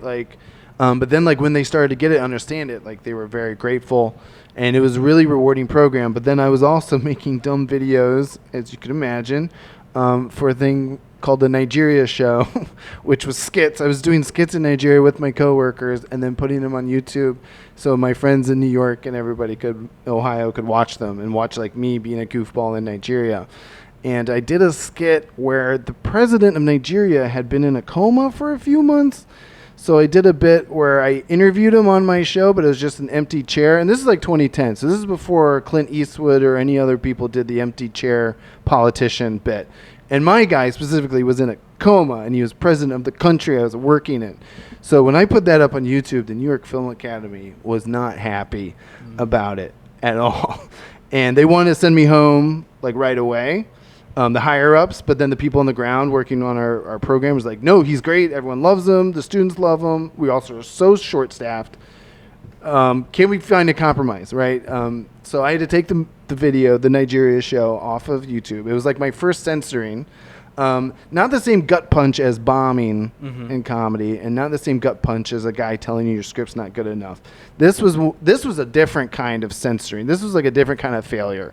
This was you've gone too far. Right, Even though I knew my students loved it, my friends at home were loving it, I had almost become a bit of a political casualty in this sense, right? Because they were terrified that I was going to piss off, and rightfully so, the presidential administration of the entire country. Right. So that is where I made a mistake, and I got technically fired. They kind of just let me go. They were just well, I remember meeting with Jerry Sherlock, rest in peace, the president of New York Film Academy. He's just why did you think it would be funny to make fun of the president who was in the coma? I'm just I don't know, there's people, there were protests about it. It seemed like, a very topical thing to talk about in a YouTube video, made with comedic undertones and everything. And he was well, we'll get back to you. So they didn't technically ever fire me. It was just one of those well, we'll bring you in if we want to. Yeah. So I say all of that to say, then there was an opportunity to run for Congress in Ohio. So I left my New York. I love the. I love how those two. I say all of this Nigeria story to say I ran for Congress in Ohio. Because then it was obvious if I lost my job in New York, I couldn't afford to live in New York. Yeah. And then simultaneously, there was a third political party coming up in Ohio called the Libertarian Party, and I was always more of a Democrat, but I liked things at that time, 2010, legalizing marijuana, legalizing gay marriage, which was not legal at that time. I was still very anti-war, and the libertarians liked all those things. And they're well, just change your stance on economics and education and, it's small minutia. And I was okay, I could do that. And so I came back here and I ran for Congress in 2010, left New York and decided to do a whole congressional campaign where we made funny campaign videos that got on CNN and PBS NewsHour and went viral. And I did not win, but I was right about legalizing weed and legalizing gay marriage. And we still haven't really ended the wars, but I do think I will be proven to be right about that. But that was wacky to me because it's you think about 2010, it's even the Democrats weren't for gay marriage. They were for civil unions at the time. And no states had legalized marijuana, except I think California had medicinal marijuana at that time. And then here we are. What year is it? 15 years later, gay marriage is legal. Half of the states have now legal marijuana or medical marijuana. And everyone still hates war. I think eventually we'll get there. But there was another one of those campaigns where I obviously, spoiler alert, did not win that one either. I think I got 3 or 4% of the vote. And but we had fun. We had our videos coming out every week, a new fun video. Those were going viral. When we were on PBS NewsHour, Jim Lair, we're talking Jim Lair saying my name. That was crazy. That's fun. So that was kind of an aside. Yeah. And then after that, I applied to journalism school and got in. Okay. Okay. I told you the long version of getting into journalism school, but I wanted to fill in all the weird gaps from this 100% to this. And it involves Nigeria and Jim Lair. Which is so wild. Random stuff. No, I love it. Embrace the randomness. Exactly. So, journalism school. We go, how many years is that? It's a 1-year program. 1-year program. At Columbia University. It's, the same way Harvard has, law, Yale has law, Columbia has journalism. Columbia Journalism School. It's like the prestigious one. And in all the years I've been going to more progressive leaning journalism programs, like at OU, I would apply to things in DC and it'd be like a workshop for students, and they'd pay for your gas, and I had friends in DC, so I'd stay there. So DC had always been kind of courting me since my days at OU. But Columbia University was always there recruiting. And I was just like, if I was not interested in grad school, I was already paying the Ohio University loans and seeing that money go out of the monthly paychecks. And so in my brain, I was just like, if I ever did apply to grad school, it would only be Columbia Journalism School. Mm-hmm. It's a 10-month program. It's pass-fail. And then you're an Ivy Leaguer. So there was that... lost the congressional campaign in November 2010, and I wouldn't say there was like a wallow in the suck moment or a gut punch moment. It was just like, it's a whirlwind. It was way harder than running for mayor of Bexley. I'm going out to Licking County and Delaware County, just, again, door-to-door bombing my face off. But in a way, because my parents' house wasn't on the line, it was almost funnier to me, the conversations I was having at door-to-door. With Bexley mayor race, it felt like something was on the line. Mm-hmm. The Congress race, I just felt I had something to prove, that we should have more than 2 parties in this country. Even if the Libertarian Party is not perfect, and it's definitely not, it was the party that had ballot access at that time. So it was my avenue to kind of do a Ross Perot, right? Going back to the 1992 Travis, watching the TV, it was like, oh yeah, more than 2 options. That's great. I like that. Mm-hmm. And so I kind of got to become that in my own district, my own congressional district, and do it in our own funny way, kind of same way Ross Perot was funny. Ross Perot used to buy TV time, I remember, on NBC. We were getting our commercials. We didn't have money to get them necessarily, on big TV channels, but we did raise enough money to get them on, we put on a commercial during The Daily Show. We put on one during Letterman, because that was oh man, if we can afford Letterman, because when you buy TV time for local commercials, it's all through your local affiliates. So I'm literally going to WBNS 10 TV to put a spot on during Letterman. So we did, because our commercials have gone viral enough, we were able to raise money to put them on TV. But then we had PBS NewsHour just doing a segment on fun, creative campaign commercials, and then there we were. The commercial they put on was the third finger. Give the 2-party system the third finger. And we had a bunch of people doing this to the camera. And it's, you may remember this bit from being a kid, right? You go around and you're like, hey, look at this. 100%. And then you're like, no, it's not the middle finger. It's the other finger. Yep, so that was basically our commercial that got on PBS. Huh. So all of that, again, got to the point of, I ran for Congress. It was fun. It was a good experience. I'm glad we did it. But I just remember being exhausted. Mm-hmm. And then I remember seeing, maybe I got an email or something. It was literally the deadline to apply for Columbia Journalism School for starting in the year 2011 is December 31st, 2010. So something just clicked inside me. It was $100 to apply. And guess what? You might like this. Guess what my application was? You got to do a 1-page application. And I said, my entire life, I remember that first sentence, my life has revolved around comedy, politics, movies, traveling. And there's one thing I want to get more into, journalism. That's great. And I put that in the essay, and I got in. I feel like I've asked nearly the same question maybe multiple times in this interview, but I genuinely am so just curious to kind of maybe dig into the psyche. I don't know, because How do I want to ask this? I'm trying to ask a question that I personally understand the answer to, because I am realizing that in this embracing the randomness, trying all the side quests, collecting all the goals that we want to collect, you and I are very, very similar in this way. I'm learning that.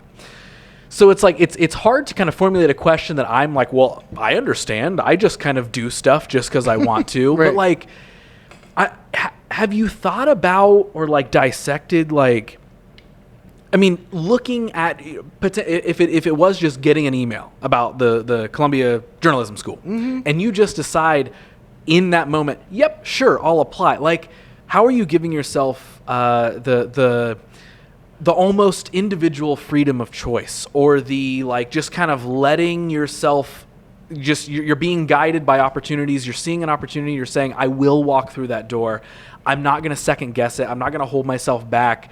Diving into the what if, diving into, that sort of thing, just because it's interesting. Like, I don't know exactly maybe what the question is, other than such a simple question of like, how do you navigate decisions like that? Yeah. How do we make decisions? Yeah. And again, we're so similar in that way that I don't have enough of an exterior perspective to actually, I think, form a good question for it. But do you get what I'm saying? I do. Yeah. I mean, even in this conversation so far, it's like, yeah, how do you just, and it's weird for me to think about those decisions in hindsight. It's like, what did make me run for mayor? Like, what did click? Was it listening to the universe, or, was it a horoscope I read that said you should do this? And it's like, I don't know.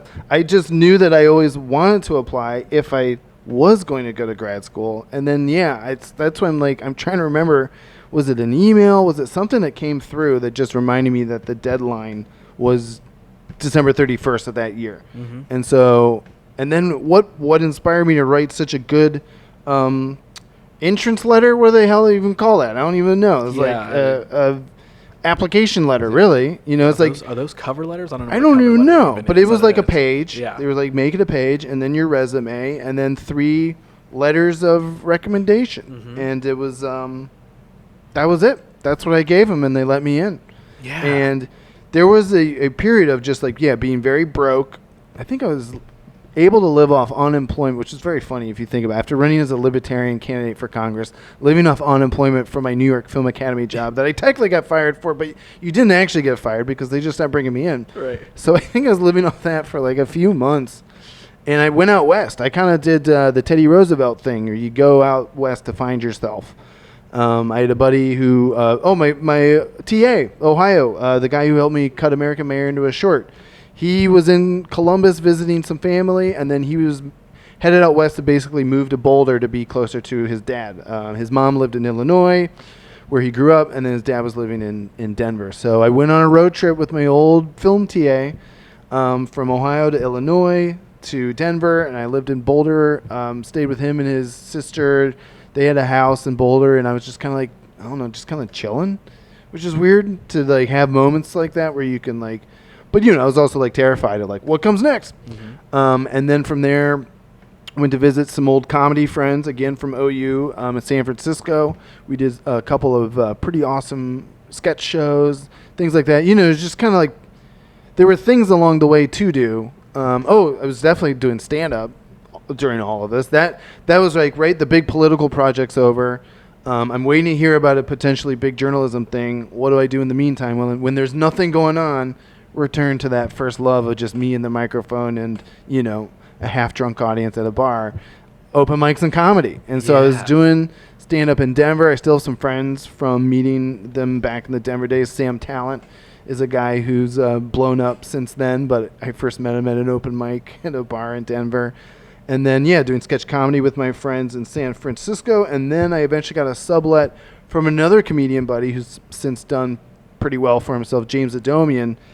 He had moved out of this big mansion in Hollywood that he had with his sketch group.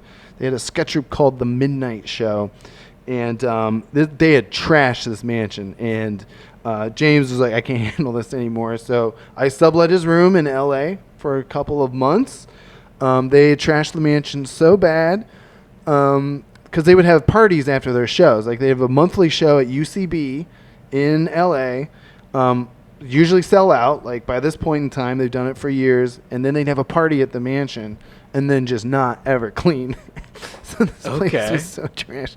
There was a guy who was friends with Zach Galifianakis there, and I remember like walking down one time, and Zach Galifianakis was like hanging out in the living room, and I hear Zach Galifianakis be like, "Yeah, I feel I should just take a shit to tidy up," which is like, this is comedy mentality of you can deal with anything if you make it funny. And they got kicked out of the mansion because the landlord was like, "This is ridiculous." Right. And their sketch comedy group was kind of fizzling out anyway. So I ended up living on another OU graduate, a guy named Eric Moneypenny, who has written for a lot of Adult Swim shows, things like that. I just saw him recently at James Adomian's birthday party. Everyone's still doing well. But I lived on his couch for $300 a month in L.A., again, just really doing stand-up. That's really all I'm doing at this point. I'm tired of politics, waiting here on journalism. And then I remember being on Eric Moneypenny's couch and getting the email. It was like, "You've gotten into Columbia Journalism School." And me just being, the first reaction was like, "What?" And then the second reaction is, "How am I going to pay for this?" Right. So I remember having conversations with my LA comedy friends, because that was my only network in LA was Ohio people or comedy people, and I was honestly thinking about not going, because it's like it's a huge price tag. Like this is a $60,000 hat. That's why I always joke, is like, this is my most expensive hat. What do you mean I can't wear it in this restaurant? Fair. You know what I mean? Yeah. So, but yeah, it was just one of those situations where the comedy people said I should do it. I felt in a way it was like me going backwards. Like I had to go back to New York. Because the school was in New York, obviously, and I was trying to move to LA. And I don't know. It was just one of those moments where the universe has decided for you. And so I sucked it up, moved back to New York, got out them student loans, and somehow started going up to the Upper East Side in New York City to this big, beautiful campus, and I was officially a student at Columbia University. So you said it was like a year? Yeah, 10-month program. Okay. Basically, you start getting there. I got there about August 2011. So you start. It's a 1-year program in terms of a 1-year cycle of the school year. But when you actually measure it out, it's 10 months. Mm-hmm, yeah. Mm-hmm. So we get the degree. Got the degree, baby. There's some stuff in there though. What like Occupy Wall Street happened. Oh, okay. And I went down there. My co-producers on my documentaries and the Raccoon movies, they had texted me, he's like, "Hey, you should go check out this Occupy Wall Street thing. It seems pretty crazy down there." And I hit up another OU buddy who we just went down there with a camera, and I had a microphone, and we went down there to find out what was going on. I'm in journalism school, and it was like when the Occupy Wall Street was like just beginning. It really was just like, what is all this and what's their purpose, right? And so I go down there with the camera and the microphone. I think we got about 40 minutes of footage. We were down there for longer, but I remember specifically it was 40 minutes of footage, because then I went back up to journalism school, started to edit it. I was showing my other classmates, and it's like we got it to 4 minutes, and they were like, "This is so funny." I'm just like, "He's good?" And then I went to my friend's comedy show, and we showed it, and it crushed. And I'm like, "So it's good?" And it opened up a part of, again, this combo: video, comedy, journalism, Occupy Wall Street, very political movement. Mm-hmm. And all of a sudden, after, kind of going out west, just doing a little stand-up, not really knowing what was going to happen next, we're back to the things, back to the balance of all the things. And I did have to travel from Upper East Side down to Wall Street, so that does kind of traveling. It's still traveling. Yep. And then that video, I put it online. This is 2011, so we're just talking like Facebook and YouTube, really. And Huffington Post picked it up, and a guy named Michael Che, who's now writing on, he's the host of Weekend Update on Saturday Night Live. At that time, he was just another comedian that I would go see at the open mics, but he shared it. It was just one of those things. It's like, here's the video. My friend said, "Hey, go check it out," and then I made it, and then it went viral, and all of a sudden, I was the cool guy, the cool, funny guy at Columbia Journalism School. Yeah. It's like the professors were like, "Hey, that guy's funny. That's a funny guy right there." You're like, "Yeah, this is good." It was just like, what is happening? So that was one of the coolest things that happened at Columbia Journalism School. There was also a lot of, I learned a ton. For me, I knew I had the video stuff down, because even going to Wall Street, like, that was just like for fun. That wasn't even for a class project. What I liked about Columbia Journalism School is it made me a better writer. I was on the magazine production side of things. I already knew how to do video, so I felt it would have been repetitive. And that was awesome, because I had some great professors. The legendary Judith Christ, rest in peace. She was like the most influential movie critic in New York in like the 60s, 70s. Like, she was the Today Show movie reviewer before Gene Shalit. And she, like, literally, when she panned Stanley Kubrick's 2001 Space Odyssey, he wrote her a personal letter telling her why her review was wrong. Because that's how powerful her reviews were. Like, with Judith Christ doesn't like your movie, it's like, And then he invited her, and I only know this because she's, like, ancient by the time she had us as a class. I think she was 88, 89, and we were actually one of her last classes ever. And we'd have to go to her apartment in Upper East Side, New York. So we'd leave Columbia and go to her apartment. She only let in 8 students. And same deal. You had to apply with, like, an application letter, and somehow I got in.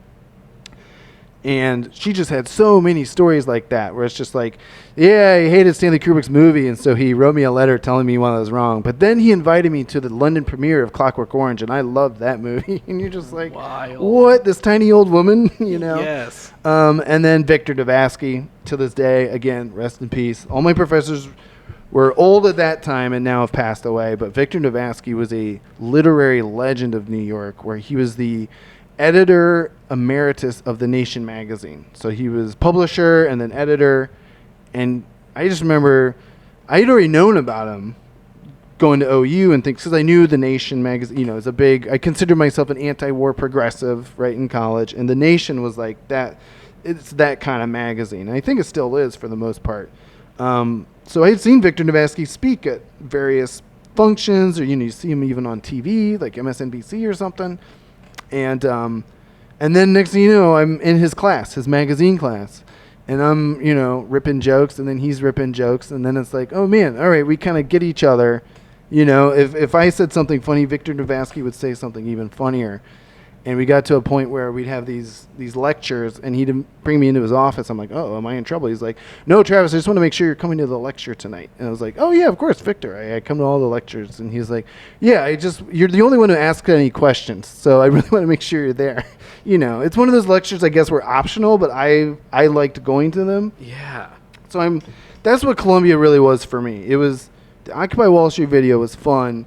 But in terms of the education, back to the valedictorian, nerdy kid who actually likes school, learning from some of these legends, these like New York legends, was awesome. Yeah. The other one I have is Peter Kahn, who's a Pulitzer winner for his coverage of Japan and Vietnam and just some of the conflicts over there. He wrote for the Wall Street Journal, and he became like a publisher and just worked his way up. And yeah, it was just like, I'm hobnobbing with, all these bigwigs. And, a lot of them have passed on since then. But I still have a book. I still have Victor Devasky's book that I bought. It's his last book ever was about political cartoons.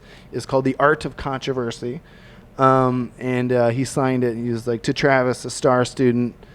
And that's just, man, he was so funny.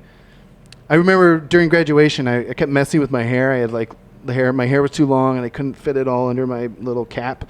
And Victor, all the professors stood on stage, and he's completely bald. So he must have noticed me at some point, because afterwards he said, Travis, I just want to say, your hair looks fantastic. I know you work really hard at it. And then I was like, thanks, Victor. You inspired me, right? And I rubbed his like little bald head. And it's just, it was one of those things. It was like, I don't know. Sometimes humor really gets you a long way, whether it's politics or journalism. Or even movies, Right. Do you think there's a part of that that's like, hey, you just, you can be good and serious about something and passionate about it without taking yourself super duper seriously? Because that was the other thing. Victor Devasky made me the copy editor for the magazine. And I don't know if you know about copy editing. It is very, very tedious.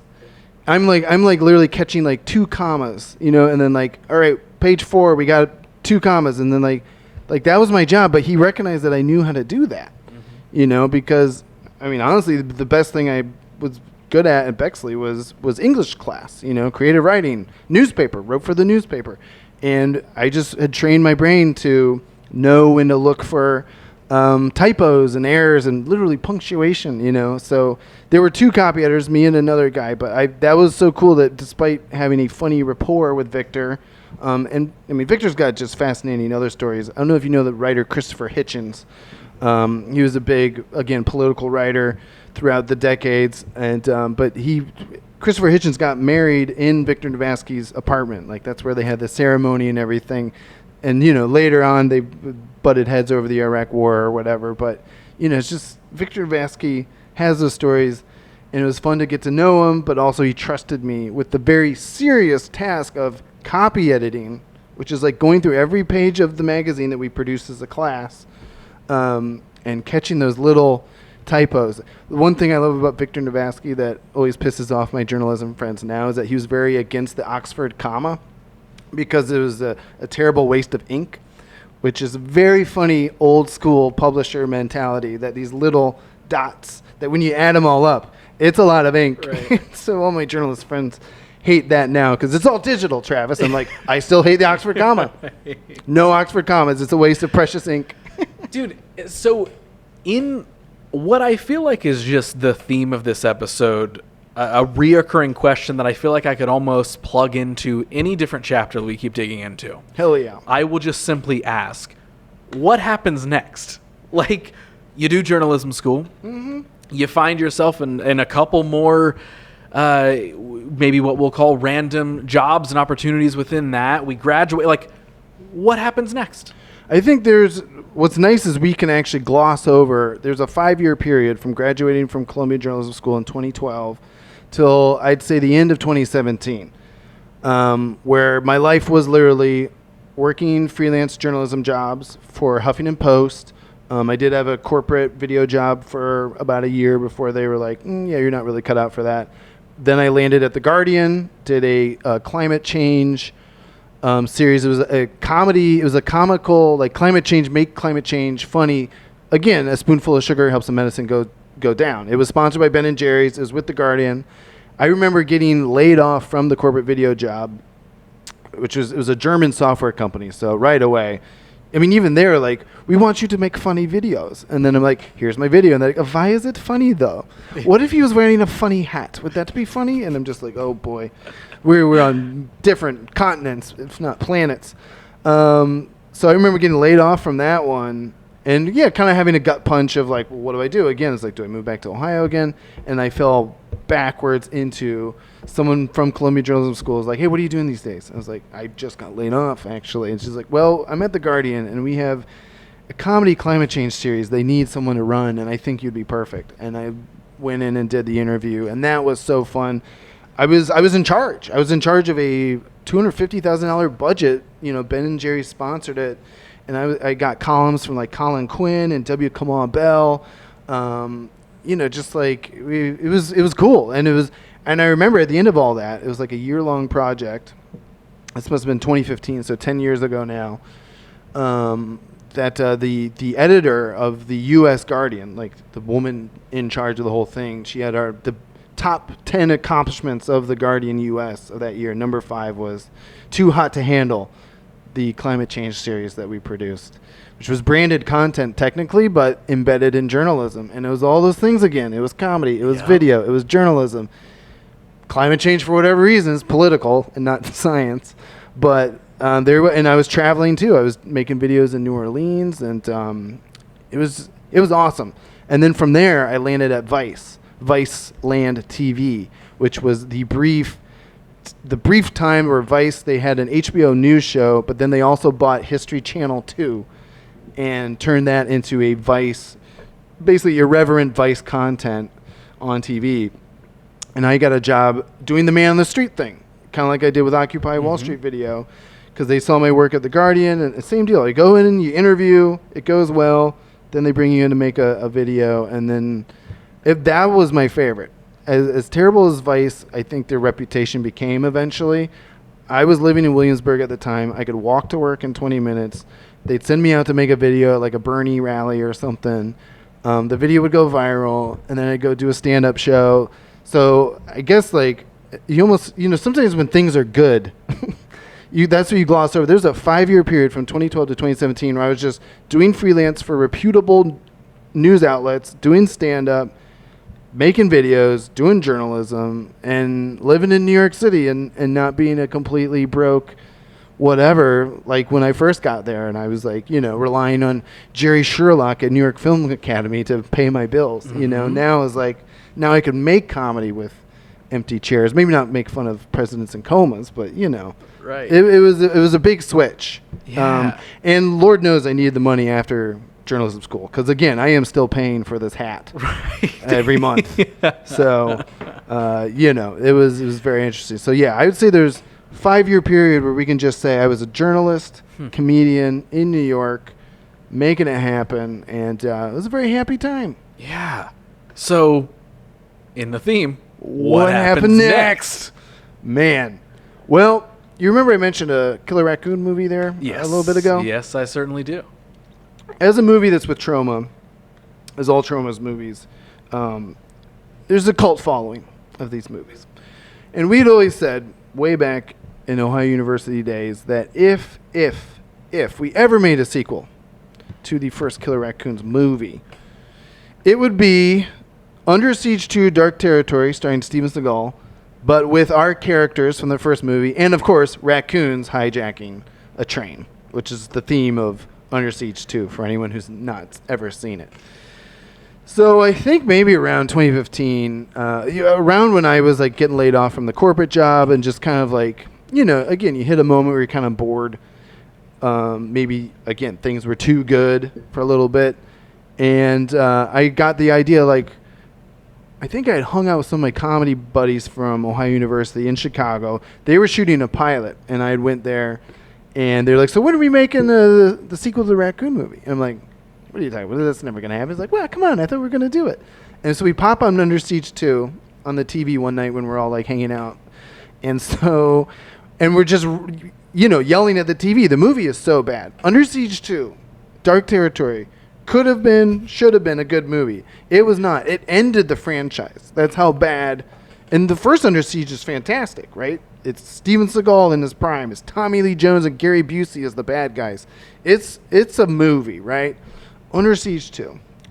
I first remember seeing it when I was 12 years old, and even then I was like, this movie is not good. And then when we saw it again in college, and we made up this whole idea of like, well, if we ever did make a sequel, it would be that with Raccoons. And then to have my friends keep bringing it up through the years, like, well, when are we doing this? Eventually I wrote the script, and by write the script I mean I watched Under Siege 2, would pause it, rewrite the scene I just watched with our characters and raccoons, hit play again, and that was the process for several months. You can't do it all at once. And I did get the script done for Killer Raccoons 2, Dark Christmas in the Dark. We added elements of Die Hard 2 to make it a Christmas movie. Perfect. And I don't know how in the hell this happened, but the money we got from The Guardian for making the Ben & Jerry's videos for the climate change, I was able to hire my own production company to do that. So the money went to my production company, but I would always say to them, guys, this is for Killer Raccoons too. Don't touch it. And then 2016, again, I'm working at Vice. It's a bonkers political year, way too busy with journalism and politics, obviously. You could argue that's a whole nother podcast about what changed in politics that year. Yeah. I had a front row seat to a lot of that stuff. The rise of Trump, the taking down of Bernie, and then the third parties, the Green Party and the Libertarian Party, that everyone seemed to blame for everything after all the dust had settled. So I do have a lot of insight into all that, but I can tell you there was no time to make a movie.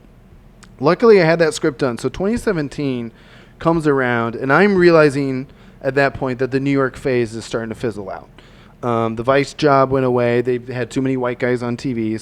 And then I actually got replaced by Action Bronson, watching Ancient Aliens. That was like the show I was working on. Watching Ancient Aliens? Yeah. Basically, I got hired to make a sketch comedy show for Vice TV, and I was in the commercials, and we were gearing up to launch an actual like nightly show. And then some person at Vice, the higher up, was like, everyone, we have a phone line at Vice. People would call And most people would be like, where the hell's my Ancient Aliens? You know, History Channel 2 was like mostly Ancient Aliens at that time. It's like, where's Ancient Aliens? And Action Bronson had this show that everyone liked called Fuck That's Delicious. Yep. And so some pretty fucking cool, highly paid Vice executive was like, Said, fuck, that's aliens. yeah, they were just like, what if we just take the show everyone likes and the show that everyone misses and put them together? It's Action Bronson getting high and watching Ancient Aliens. And next thing you know, my entire department was laid off from Vice. Wild. So that was like, you know, just again, 2016, bonkers year that I feel deserves this whole thing. Like, that's the years, like, I think I could write a book about everything I saw and experienced. But amidst all that was me losing my job at Vice because Action Bronson had to get high and watch Ancient Aliens. Yeah, because that was deemed from the... Listen, it happens to the best of us. You get it. You know. You all been there. So 2017 comes around, and I can tell that my New York phase is fizzling out. And so basically, on my way out, I did some freelance for an outlet called Mediaite, which was actually kind of fun if we weren't doing it in the winter. I was like a TMZ, but for news channels. So like I would chase down CNN people and be like, what do you think about all this? What do you think about Trump? You know, because now we're in the Trump era, right? So I would go outside of Fox News and chase them down. And it was fun. It was just like they launched it in like January, February 2017. And they were not paying me. They were not paying me what The Guardian and what Vice were paying me. And so I am already just kind of sensing that maybe another return to Ohio would be the move.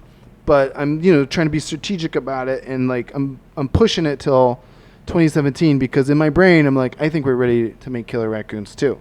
So 2017 was me knowing I'm wrapping up my New York chapter, wrapping up the journalism, about to step away from journalism, still doing stand-up. I ran a buddy's campaign for Brooklyn, an obscure Brooklyn office. That was like a fun project to just also kind of do in New York as a way to like wrap up New York. But all the while in my brain, I'm like, we are going to make Killer Raccoons 2 by the end of this year. And I knew this was going to happen because there were several things, right, that start to come into place when you're making a movie or, you know, like anything, right? How do we make our decisions? Well, everything was starting to be there. The train in Nelsonville, Ohio, the Hocking Valley Scenic Railway. I had gone to visit it at some point and been like, I really would love to make a movie on your train. It's about killer raccoons attacking a train, but I just need the train. That's all I need. And like, you know, they're a nonprofit, so they have a boardroom of people who make decisions. And they love the idea. They're like, yeah, sure, we're down. I'm like, great. The train would end up costing us $25 a day. $25 Yeah. So right away, all my, you know, my producer friends, my comedy friends, the people I've been talking to about this movie that we've had the idea for 10 years, I'm like, well, I've got the most difficult thing. The centerpiece of the entire train. thing. You got. Then I call the guy who gave us the raccoons for the first movie. Now, we haven't really gotten to touch on it, but the raccoons in the first movie are dead frozen raccoons. And the reason for that is because when I was making the first movie, I was like, oh, well, we'll just get like... I didn't want them to be stuffed puppet raccoons. Mm-hmm. And Lord knows we didn't have money for CGI or the technology for that. So I settled on taxidermied raccoons. Well, it turns out taxidermied raccoons, you got to catch a live raccoon, and then it needs to be killed, and you can't just do that. You can't just kill a raccoon for no reason. And then taxidermy raccoon is like $600 to get a raccoon. Exactly. My reaction as well. So I ended up interviewing this raccoon expert. This is, again, on the first movie back in college at Ohio State. So he's like in my hometown. And I'm talking to him like, so how do I make this thing? Is it taxidermy raccoons? He's like, well, those are expensive. Those are like $600. He's like, well, I'll tell you what we do in the biology community. Raccoons are pests. So they need to be caught by exterminators and then exterminated, right? Raccoons are an animal they're an invasive species, right? So they need to be killed. So when you have a raccoon in your attic, a guy comes in and he catches it, they don't take it out to the woods and release it, you know, like you might do with a squirrel or something. No, they got to go kill it. And in Ohio, the law is you got to gas it and freeze it and you throw it away. And so he basically told me that that's the best place to find raccoons is from an exterminator, and you get a dead frozen raccoon because they just throw them away. And he said in the biology community, and this is apparently a real thing, biologists will get dead frozen raccoons, thaw them out, and then put them in funny positions and then play pranks on each other with the positions. Yeah, so he told me a story like his friend like putting a raccoon laying like this with like a beer and putting it in his driveway, right? What? Yes, exactly. My I did reaction not know as well. that there was some secret society of people dead frozen playing raccoons. with dead frozen raccoons. And it's all in these are professors, mind you, right? So I leave this meeting with an Ohio State professor who's an expert at raccoons. Get back to Bexley. My dad is there with another biology professor who's his friend from Capital University that, we grew up, we're family friends. And I'm literally telling them my plight. I'm like, well, if I want to make my killer raccoon movie, I got to get, I guess, dead frozen raccoons is the only way that we can actually make this for super cheap because they're $0. And I remember my dad's friend, he's drinking a Bloody Mary and he puts it down and he licks the tomato juice out of his mustache and he's just like, oh, you need dead frozen raccoons? How many dead frozen raccoons do you need? I can get you as many dead frozen raccoons as you want. And I was like, what? So there's a guy in Delaware named Dirk who gave us 7 dead frozen raccoons for the first movie. And so now cut to 2017. I think I call him from New York. I still have his number in my old cell phone, right? And it's like, I called Dirk and it's like, hey, is this Dirk? He's like, yeah, this is Dirk. And I'm just like, cool. My name is Travis. You gave me 7 dead frozen raccoons like 12 years ago for my movie. He was like, oh yeah, how'd that go? I'm just like, pretty good, Dirk. We want 7 more for a sequel. Yeah, we're doing a sequel. We're doing it again. So again, you've made video projects and you know how it is. The thing I feel when you're the driver of a movie, right? The writer, director, the producer, you have to go get the hard things, right? Like, I don't know video equipment. Like, I would hire someone like you to handle all my video equipment. But I know how to find a train for $25 a day and 7 dead frozen raccoons for $0. And all of a sudden, you've got the 2 main things that you needed. So I'm looking at basically mid-2017, already knowing that I'm going to leave New York, leave the New York chapter, leave the journalism and politics behind, to come back to Ohio to make Killer Raccoons 2. And we made that happen. We actually raised the money. That was the other thing. Obviously, you need some money to pay people. We got half of our crew was Ohio University students, so they were doing it as interns for college credit, which was awesome, right? So we were almost like a pro-am crew, right? We had professionals from the local Central Ohio filmmaking scene who we paid as much as we could, basically saying like, what's the least you can work for, and if someone was out of our budget, we didn't hire them, but we were able to hire enough video people to have professionals on set. And then these awesome Ohio University students who, just like when I was in college, they were so excited to like work on a movie set. Yeah. And so many of them now, like they work in LA, they work in Seattle, like, I just went to a wedding for one of the little Killer Raccoons interns. She got married in Cleveland, but I remember she wrote us a letter after we shot the movie of like, thank you for showing me what I want to do with my life. And you're just like, what? It was adorable too. It was a card that clearly was a cat on it, but then she drew over the cat and made it a raccoon. Right, perfect. And she gave us all the producers one of these letters. So 2017, I left New York November 2017. We were in principal production in Nelsonville, Ohio, with a train, with dead frozen raccoons, with all my comedy friends and actors, and awesome OU interns, and awesome Central Ohio professional filmmakers. Probably like 3 weeks. I want to say 3 weeks of principal, and then a couple of makeup days in December 2017. And then we had a couple. At this point, I fully moved back. I am back to living with my parents in Bexley, trying to keep my bills at an absolute minimum. Because then 2018 comes around and I realize I have to edit Killer Raccoons 2. And I don't want to throw another random curveball at you, but I've also been asked to run for governor of Ohio with the Libertarian Party. At the same time.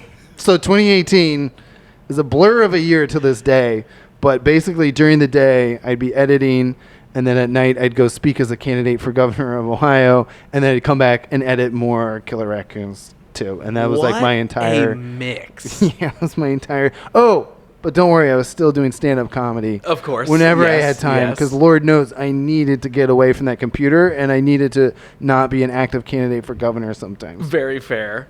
Filmmaking question. Sure. How did you get funding? Any sort, doesn't matter if it was a lot or a little bit. How did you approach funding for Killer Raccoons too, or anything, I guess. Well, by keeping our costs down, right, by having the prime location for $0 or $25 a day, and the Raccoons for $0, and beg, borrowing, and stealing the props.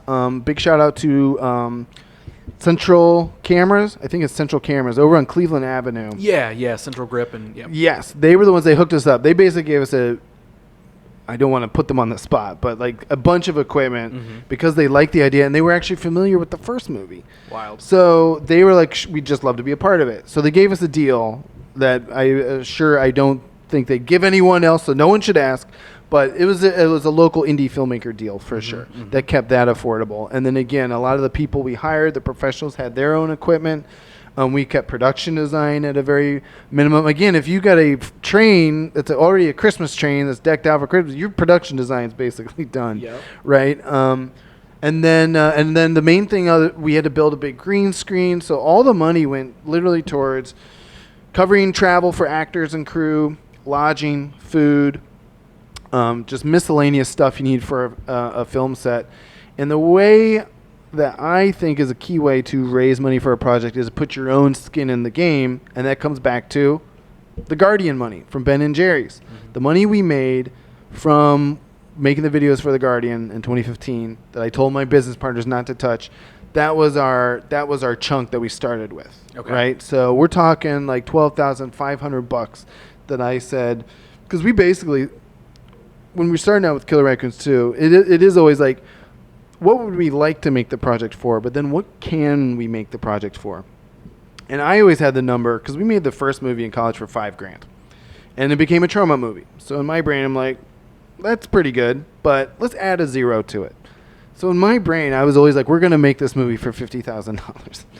And again, people would come in and be like, well, we should raise more. We should do this. I can call this guy. I'll call Dirty Johnny in Jersey, and we'll see. And eventually, it all came back down to what I had said all along, is that $50,000 is what we need to make this movie. So we put my company's money in the game, 12.5, and we went and asked people to match. And almost another shout out to the past, a libertarian guy I know who lives in Gahanna. His family had a trucking company. There's ways, obviously, creative funding, that a guy who owns a trucking company can say, well, I need a loss on some of these earnings. I'm going to hire this guy to make a video, and he gives us a check, and then he can write that off as video production. So he matched our 12.5. I forget the day that I convinced him. I think it was October 2017. That was another day. I was listening to the Atmosphere song, Good Day. I don't know if you know this song, but anytime I hear it, I don't know it off the top of my head right now, but anytime I do hear it, I'm like, that song is from a good day that I had in October 2017, where my friend said he'd match my money and fund my movie. Okay. So we went in, and we did an Indiegogo that raised maybe like $3,000 or $4,000. So we're talking 12.5 plus 12.5, that's 25, plus $3,000 to $4,000. We're talking just under $30,000 for principal photography. And that's what got us through those first 3-4 weeks in Nelsonville, Ohio, and shot a whole bunch. And then we still owed people some stuff from that, and we said we're going to raise more. And that's when you go to the Bexley parents. And again, we're working class. We're from the South Bexley, right? But my parents, I think, did see everything that everyone else was putting into it, and they were like, you know what, we'll put in $5,000 to get you through the makeup shots. So we did a March 2018, just a weekend, because we had a snowstorm, actually. We were very lucky. We only had one snowstorm hit in that whole 3 to 4 week period in Nelsonville that just snowed out our last few days. And so we had to make up that in March. So my folks put in money. Eventually they did match the full 12.5. Like, they put in 5 first to get us through that part. And then my other co-producer, his uncle, has done very well in the sanitation industry, which I won't ask any questions about that. But, trash trucks, garbage trucks, I think that's his business. And so then he matched my parents' $5,000. So what I like about movies, and I'm sure you can relate, is that you don't have to do it all at once. We had a big chunk that we had to do at one given time. Nelsonville, Ohio, had to do it at Christmas while the kids were all on break, while our friends were all home for the holidays, and specifically while this train is decked out in Christmas stuff and the weather looks Christmassy, So we got that part done with the under $30,000 that we had the makeup shots. And that's what I like about filmmaking too, is like, then I edited a trailer from what we shot. And the trailer, I'm sure as you already know, was exactly like the Under Siege 2 trailer. Just shot for shot. Yes. We had the same graphics. We had a guy that had the same announcer voice. When the guy from Under Siege 1, you know. Yep. And so, but then that was how we you know, basically used that to try to raise more money. Mm-hmm. And eventually we had to go to family, but it, you know, family sees what you're doing. They're like, yeah, let's put some of our skin in the game. And so it was basically my parents putting in some money, my co-producer's uncle putting in some money. That got us through March 2018 reshoots, and then a June LA shoot with a green screen, which is our military bunker. If you've seen Under Siege 2, it is 2 different movies. It is half on a train with Steven Seagal and bad guys, and then half in a military bunker where they're trying to figure out what's going on in this train. Who's hijacked this satellite and where are they? It's so bad. But so we were like, all right, we'll shoot all the green screen bunker stuff in LA. And so that was a whole nother shoot, but that shoot was like $5,000 for that one. Okay. So that was, you know, because I know you're a film guy, so it's like sometimes it's nice to divide and conquer a little bit, right? You don't need to do it all at once. And even for modern projects that I'm trying to do next, you know, movies have escaped me since Killer Raccoons 2, unfortunately. I've made a few other documentaries, but, you know, even when I'm thinking about how do I make another movie, I'm always thinking like, well, you could shoot a little week here, a week there. You know, you spread it out a little bit. Mm-hmm. It gives you time to get things done, raise a little more money. And I think that was the way we finished Killer Raccoons 2, because I think more about that timeline in 2018. Again, running for governor when I wasn't editing the movie or shooting some of the movie. But after the LA shoot, it was all graphics. And I can't tell you how much I hate green screen and visual effects now, because it was so hard. Fair. Our main guy basically, I don't want to say he ghosted us, but he got sick of us, but he disappeared. Mm-hmm. He stopped responding to the emails and the calls. Okay. So I had to go into producer mode and again see what kind of money we had. I went back to the Libertarian guy, went back to my parents, said, here's the budget I have put together to still keep us at that $50,000 cap, but a bunch of this money has to go to visual effects now. You know, I wanted to pay our composer a good amount of money. I think I had to pay him $500. Our sound design was done by a production company here called Vital Companies. Again, they gave us the same Central Cameras deal where it's like, this is like 10% of what you would usually charge a corporate client. Mm-hmm. But because they liked the project and everything, they were willing to step up and do that. So it was just one of those things. But I just remember the biggest part of our budget, because the one guy who said he'd do all this stuff disappeared. I had to hire 7 visual effects people, but I was very proud of myself because I was learning as we went.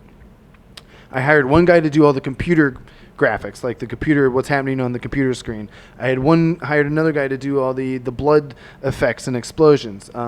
That guy was a place called Horizon Company. Same deal. They gave us a sweet deal to have their visual effects guy do all this fun stuff, because he doesn't get to usually do fun stuff like explosions and blood splattering everywhere. Right. We had no practical blood on set because I wasn't about to spray that all over these ancient trains. Then the budget would go up. Mm-hmm. So we were fine with just like fake blood. It'll look stupid. And then the green screen, unfortunately, was the hardest part. That took us, I remember by Christmas 2018, I was trying to have the movie done, and we did have a working cut, but half of it was still green. And in hindsight, those were some of the favorite screenings that we had, where people just kind of had to use their imaginations, because like half the movie is still green. Yeah. Because, you know, our visual effects guy was just like, well, we can green screen that, and then it's just like, bang. And it was like, what do we do? So 2019 was the first time we actually had a finished movie with all the green screen finished. So this, you know, my 2018, that's why I say it was a blur. Yeah. Because it was like me talking like a candidate at forums around Ohio at night or early in the morning, and then editing the movie, and then thankfully doing stand-up, which I think kind of kept me sane for all of 2018. But like, you look at 2018, like we're talking about how do you survive, is like I was staying with my parents in Bexley, and I think I made about $3,000 on freelance the entire year, and just lived off of New York savings basically. Mm-hmm. And kept my costs down, because my entire life in 2018 was running for governor or editing a Killer Raccoon movie. Which, again, what a wild mix of things to be balancing. I want to stick in filmmaking world for just a second, because I'm very curious, you know, as a film director myself, I am now getting into more levels and conversations of, hey, it's time to start learning how to pitch for funding and how to even if it's personal connections, not so much some mystical production house somewhere or something. Yeah. What's your go-to advice that you've learned, whether from filmmaking or from even the political world, of like, hey, here's how you approach somebody and you ask for something like that? Like, is it just as simple as like, sometimes you just go to the person that you know well enough and you give them a trusting enough pitch where you're honest about like, I just need help to make this thing, and they either say yes or no. There's no magic formula. Like, what's some of your go-to with how to approach stuff like that? Well, you remember when I said the part that I hated most about running for mayor was asking for money? Mm-hmm. It's still not easy. Even if it is a movie project you're very passionate about, I almost think it was pure desperation. Yeah. You know, it was, I went to my friend and you know, he has money from his trucking company and, you know, but I do think it was just, everything was lining up. It actually reminded me of the Bahamas movie that I never got to make, right? Where I was relying on that one guy who read the script and like, you know, is he going to like it? Is he not? He didn't, so he didn't give us money. And it's like, you know, you almost have that same desperation of, well, if we don't get this, then it's not going to happen. And I had so many things lining up, right? It was the universe or whatever. Everything was lining up for this movie to be made in December 2017. It needed to be made in 2017. And sure, there could have been an argument for like, well, take out a loan, get a credit card. Like Kevin Smith, right? He put like his first movie all on credit cards. I don't know. I just think of that Atmosphere song that I don't remember how it goes, but I remember it playing on the radio that morning, and then me going off to hang out with my friend and making the ask, you know? Yeah. And he said, yeah. He's like, all right, I'm in. I remember it was that point in the conversation. I was like, really? He's like, yeah, what do we do next? I was like, well, I'll let you know, and then from there you got to make sure that check gets written. Right. Which he did take another month and a half to write that, which made everyone very nervous. It gets a little scary. I knew he was good for it. Yeah. But no, it's never easy for me to ask for money. I think, again, the big thing for me was we had earned money on the Guardian project 2 years before that. I had told my business partners what that money was for, very specifically, and we all agreed not to touch it. And I think our belief in the project and us putting our own skin in the game, that's what motivates a family friend or a family member. Like even my parents, if they thought I was just dicking around, they wouldn't just throw me. They're not we are working class people, you know. This came out of like their savings or whatever, or their retirement accounts. You know, and it's just it's a chunk. It's a way to invest in your kid in his dumb dreams, you know. Right. So, right. Yeah. Okay. So, and yeah, I think my friend's uncle saw that as well. And so never easy to ask for money. And I do want to highlight again that I have not successfully made any, beyond a couple of other documentaries, finished a documentary about my friend's campaign in Brooklyn, and then also finished a documentary about my friend's mom who passed away because of the healthcare system in America. These are other things that honestly got finished actually after 2018. This actually goes chronologically. Okay. Your question does lead back into the chronological order of things, and that is after 2018, being exhausted from another campaign, right? Getting my butt kicked running for governor of Ohio, almost making Mike DeWine lose, by the way, as the libertarian candidate. That's a whole nother thing. But you know, coming out of 2018, and again, so broke again. It reminded me right after 2010, it's like, what do I do next? What comes next, right? And specifically, what do I do for money? And I had made up my mind, I think, in 2019 that, again, it was time to try to go out west, right?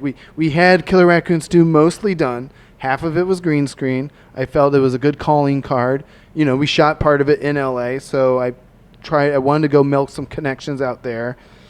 And then my friend had asked me to, you know, both of my friends had asked me to help with their documentaries. So that kind of became a project that they could pay me what they could.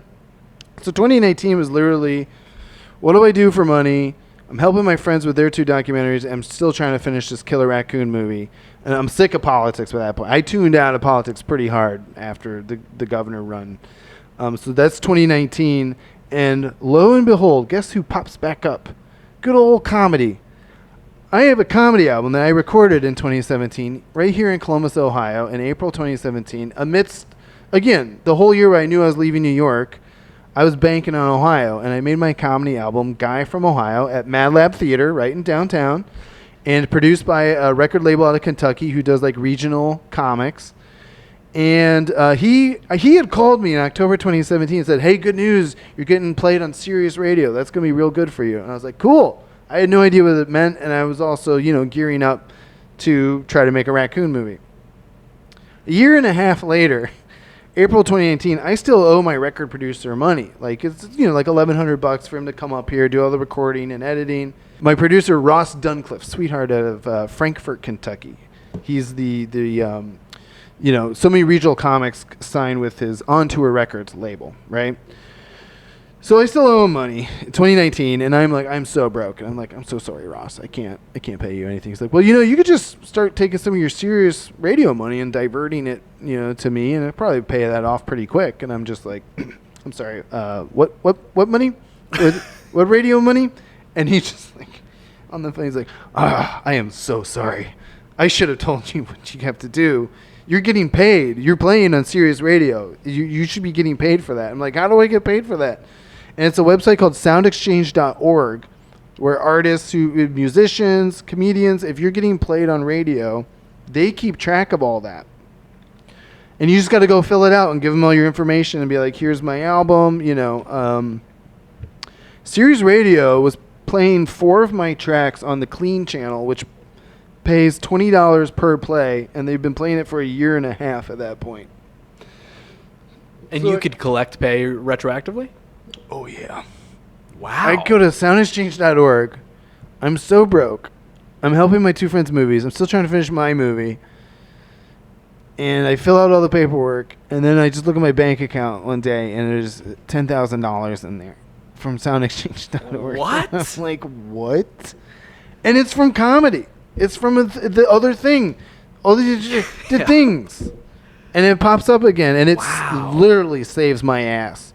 Like, I applied for a news job in Cleveland. Like, that's how I was just like, I will take whatever at this point. Mm-hmm. And then comedy pops up. It's like, no, dog, I got you. That is insane. It's insane. And you know what I took some of that money and did? Paid for more visual effects to finish my freaking Raccoon movie, man. Wow. Yeah. I want to talk about the Mother documentary for a second. Can we? Well, we can go, if we keep going chronologically, we'll get to it. Okay. Because then that's what the money from this saved me. So in 2019, I was able to finish Killer Raccoons 2, finish all the visual effects, finish my friend's documentary about the Brooklyn campaign. We put that out at the end of 2019, and then jump more earnestly into this. We had shot this starting in 2016 and into 2017. And then my poor friend, his mom passed away in July 2016, and we never really got to it, right? So we shot it all in 2016, 2017, and I was like, I got to go make a Raccoon movie and run for governor, and now I'm super broke. So this got put on the back burner, I feel unfairly, but also there's a time and place for everything, because as 2019 started to wrap up, I kept trying to move to LA, right? So like, I'm still pretty much, all my stuff is in Bexley at my parents' house, but I got a sublet in LA, went out there for a couple months this summer. We were really trying to sell Killer Raccoons 2, and thankfully my co-producer, we paid for a theater, Dynasty Typewriter, downtown LA, to screen Killer Raccoons 2. We had a company that had been, honestly, since we put out the trailer, they had been haggling us for like, hey, we'd really like to distribute your movie, Indican Pictures is what they're called. They came to the screening. They emailed us the next day. They said, we'd love to distribute the movie. Do you want to come to West Hollywood and meet and we must have like a 2 or 3 hour meeting with these folks. And, they laid it all out for us. Like, especially an indie movie that's a Christmas movie as well. But then it also has Killer Raccoons and all these other dumb elements. They're like, yeah, this will be one of those movies where we can release it and get it on streaming. And just every year, it'll get a little bit bigger. And they laid out the plan for us. And, no one else was begging us for this movie. So we signed away Killer Raccoons 2 to Indican Pictures towards the end of 2019. And then at that point, I'm feeling, pretty cool. I've signed away another movie. Yeah. The other documentaries are starting to get done. I'm going to go back to LA. I'm going to find a place that's not a sublet. And then the pandemic hits in March 2020. and it was back to Ohio, back on that sweet government dime, unemployment. Freelance people, we were allowed to apply if we had earnings over like $13,000 in the year of 2019. And guess who barely cleared that hurdle? Thank you. Thank you, Sirius Exchange. Radio. Yeah. So I got my unemployment, and then I started to really in earnest, because there was nothing else to do and we could do nothing else. Right.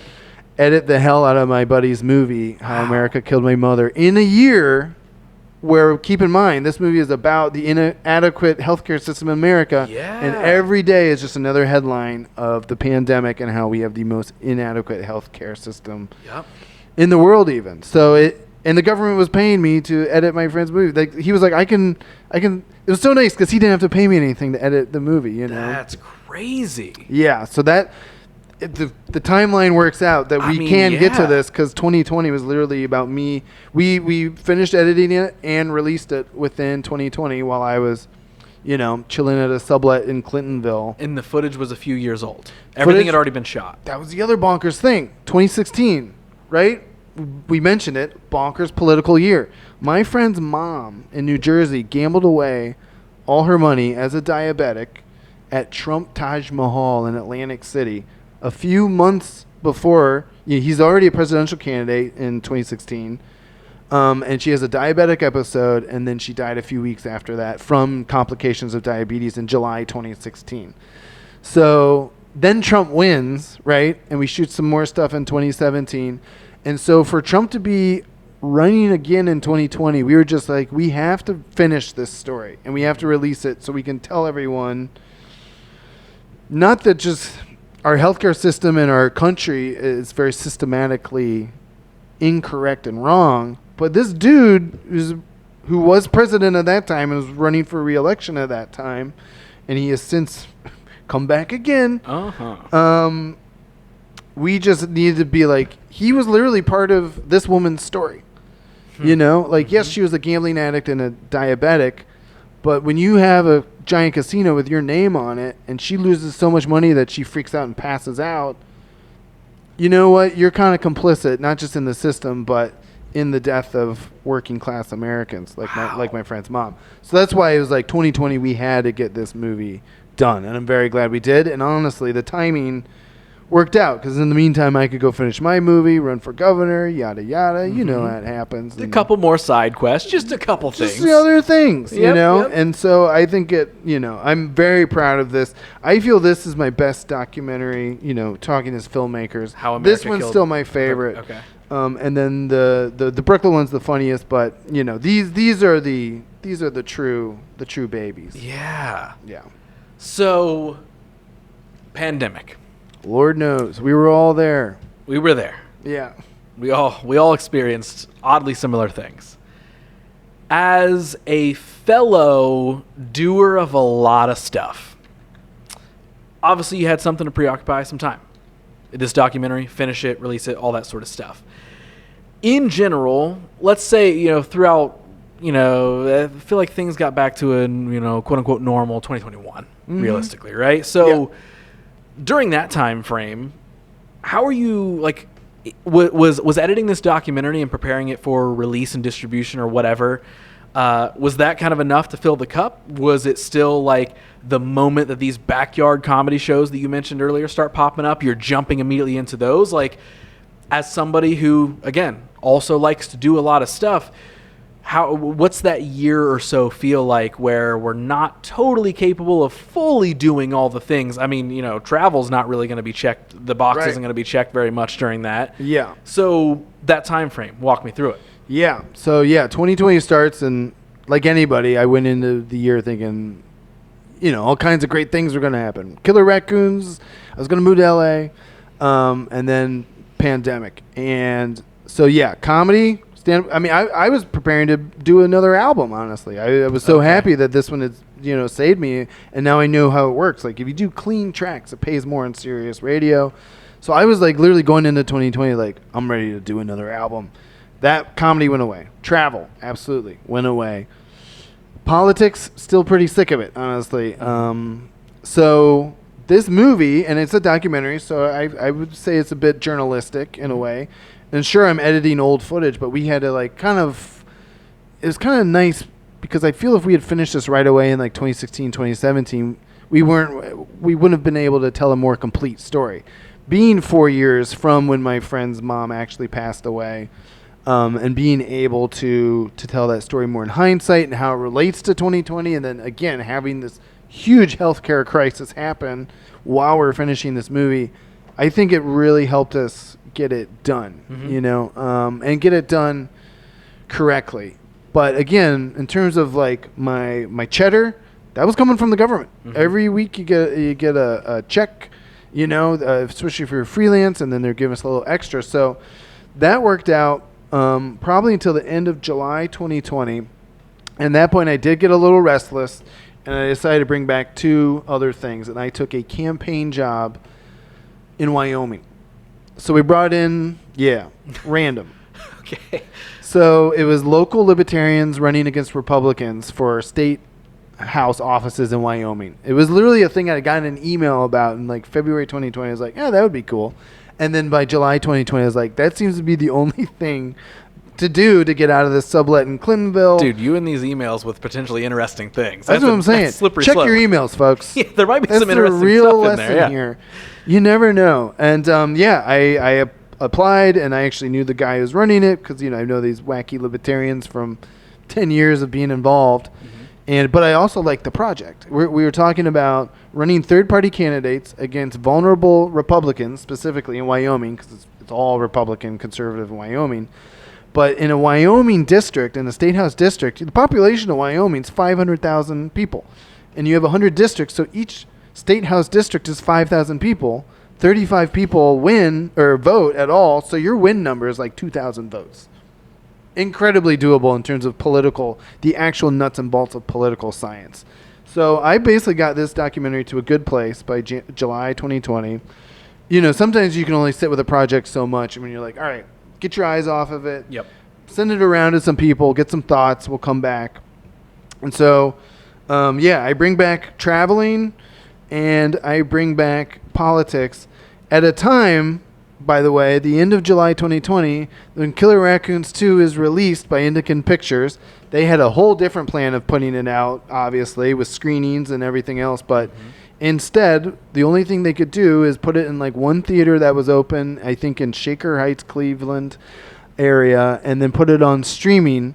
And Killer Raccoons 2, for Christmas in July, became the #1 new comedy in America in the summer of 2020 because there were no other new comedies in America in the summer of 2020. Yeah, you can see the chart on IMDb. Wow. It was all like drive-through movies and like old Star Wars and Indiana Jones, Jurassic Park. Like they were putting other movies out to get people to go back out to drive-throughs because drive-throughs were the only thing that was open. Yeah. And so if you were a streaming movie that made, I think, $8,000, $11,000. I don't even know. We're on the chart historically for 2 weeks in a row. Crazy. We were one of the top grossing movies in America. Wow. With like making no actual money. So that was like my memory of like saying goodbye to the Ohio COVID chapter at the end of July 2020. There was also a huge political scandal that broke out at the State House where there was the biggest bribery scandal in Ohio history that we know about had literally broken at that time too. So that was like, it was like a good time felt like a good time to get out of Ohio, go out west again, right? A theme that's come up now and then. Have my movie done, being able to wave that around and be like, look at this thing right here. My co-producer of Killer Raccoons 2 was the one who drove me out to Wyoming, and we just felt so cool. We actually did treat ourselves to a nice rooftop outdoor dinner at Denver where we stayed the night before he dropped me off in Wyoming, and it was just one of those moments where it was like the movies are done, the political cronies in Ohio are all getting pinched by the FBI, and I'm off to Wyoming. I'll see you people later. But as always, what happens next? Yep. Getting yelled at by Wyoming people going door to door, which guess what? Is one of my least favorite things to do. I don't know if you remember me talking about that. I hated doing it in my hometown. We might have talked Imagine about that, doing that in the mountains of Wyoming. Yeah. During COVID. Wacky times. Wild. How long are you in Wyoming for? August, so July 2020, job officially starts August 2020, August, September, October, election. So it's like 3.5 months tops. Okay. Mm-hmm. So were you just there for that campaign? Yes, because it was COVID and there was nothing else to do. Yep. And it was a way to make extra money because you still get your government cheddar, but then if you get paid by anything, which I was getting paid once a month, you declare it for that week and then you don't get your unemployment. Yep. It was just a nice way to get some extra cash for doing anything. And I got to go see Wyoming, which, despite the wacky people, very, very beautiful. Yeah. So yeah, it just seemed like, again, why do we make the decisions? I saw the email in February. A pandemic happened. I finished my friend's movie. I signed away my movie. It came out. It was the #1 new movie in America. And I was bored. I didn't know what else to do. Yeah. So I took a very difficult job. I mean, door to door. It is funny because, as always, it seems with some of these jobs, I don't know what I'm getting myself into. I did not know this was going to be a purely door-to-door campaign job. Okay. And like I said before, I didn't even like doing it in my hometown. And now I was doing it in Wyoming. And so that was a doozy. Yeah. So do you find yourself kind of maybe a new level of burnout on the political scene after that campaign? I think you always recoup. There will be a few more things to come, but I think that was just different because I don't care about Wyoming politics. I was literally just there to try to beat some Republicans. And we had 4 Libertarian candidates. In that 3.5 months, 2 of them did. One of them won. One of them lost by 30 votes. 2 of them got their butts kicked pretty hard by the Republicans. But it was one of those things that was like I was so exhausted sometimes. And the weather was either very hot in August or very cold by October. And it was very beautiful. And it was a very interesting experience to do during COVID. Like, obviously, my COVID was not just, up until then, my COVID was the same as everyone else's in Ohio. You watch Mike DeWine at 2 p.m. Everyone's like, imagine if you were governor doing this. I'm like, it'd be moonshine with Irvine, not wine with DeWine. I'll tell you that much. I probably would have just left the job at some point, Like, guys, I'm out. You out. got this one. I'll just leave a post-it. Tell the voters I went to get cigarettes. Yeah. I'll be back when they're 18. We're all going to gather and watch a live streaming of Killer Raccoons 2. Please enjoy this. Yeah. No, it was so. Yeah, I left that Ohio COVID world and went to Wyoming COVID world, which was much different because we actually were wearing masks going door to door. And then, the Wyoming people would be like, what are you doing to that mask, pussy? Yeah. Shake my hand, right? It's like the COVID rate is like 14% in Wyoming. Come on. Yeah, it's just like, there was like a bar we went to, and the guy's wife had died from COVID like the week before, and he's like shaking her hands. He's like, take off that mask. He's like, she was fucking weak anyway. It doesn't matter. I guess so. I mean, with Wyoming, you're just like, I feel a lot of weird shit happens in Wyoming. That was also like the year, I think, was that the Gabby Petito disappearance happened in like. Oh. So, everyone's like just looking at Wyoming like, you're crazy. I'm like, I'm going to Wyoming. I'll be there in a little bit. Yeah. All of my Wyoming listeners at home, I appreciate you very much. Yeah, Wyoming's beautiful. Shout out to Saratoga, which was awesome. Great hot springs. Shout out to Riverton. It was a city. And Laramie was actually cool. And, Green River. That's where, honestly, that was home base. I had hauled all my stuff from the Clintonville sublet, which was all my old New York stuff, which was pared down. Because you live in New York, you acquire stuff. But I had moved all that back to Ohio when I moved back for Killer Raccoons 2. I was just sitting at my folks' place in Bexley. Got to move all that to Clintonville, pare it down a little bit, and then we loaded that up in my co-producer's car, drove it to Wyoming. So when I think of Wyoming, Green River was actually right along I-80. And it's apparently a huge mob town because the mobsters would leave Vegas and go through Utah. For whatever reason, mobsters didn't feel safe in Utah. And then they'd get to Green River and be like, we're setting up camp here. So do you stay out west for a while? Do you come back home? I did the job. And then the job ended November 2020. One of our candidates wins. One of them barely loses. 2 of them really lose. Joe Biden eventually gets called the winner of the presidential election. And we all got COVID. right there around election day, we all took because I was leaving. We were going to leave, and I was going to go see my half brother in Vegas, stay with family out there for a little bit, and then we all got tested. And then I get the call from the Wyoming Department of Public Health, and they're like, yeah, you have COVID. So we all got COVID from the place that obviously we were all going to get COVID. you like again, collecting side quests. You might as well do that. Yeah, too. Exactly. And I remember I had to stay. My other coworker had a house in Vegas that it's his old house. He doesn't live there anymore. He does stuff out in like Asia. Like he lives in like Thailand and runs hostels and stuff. But we had to like sleep in his backyard.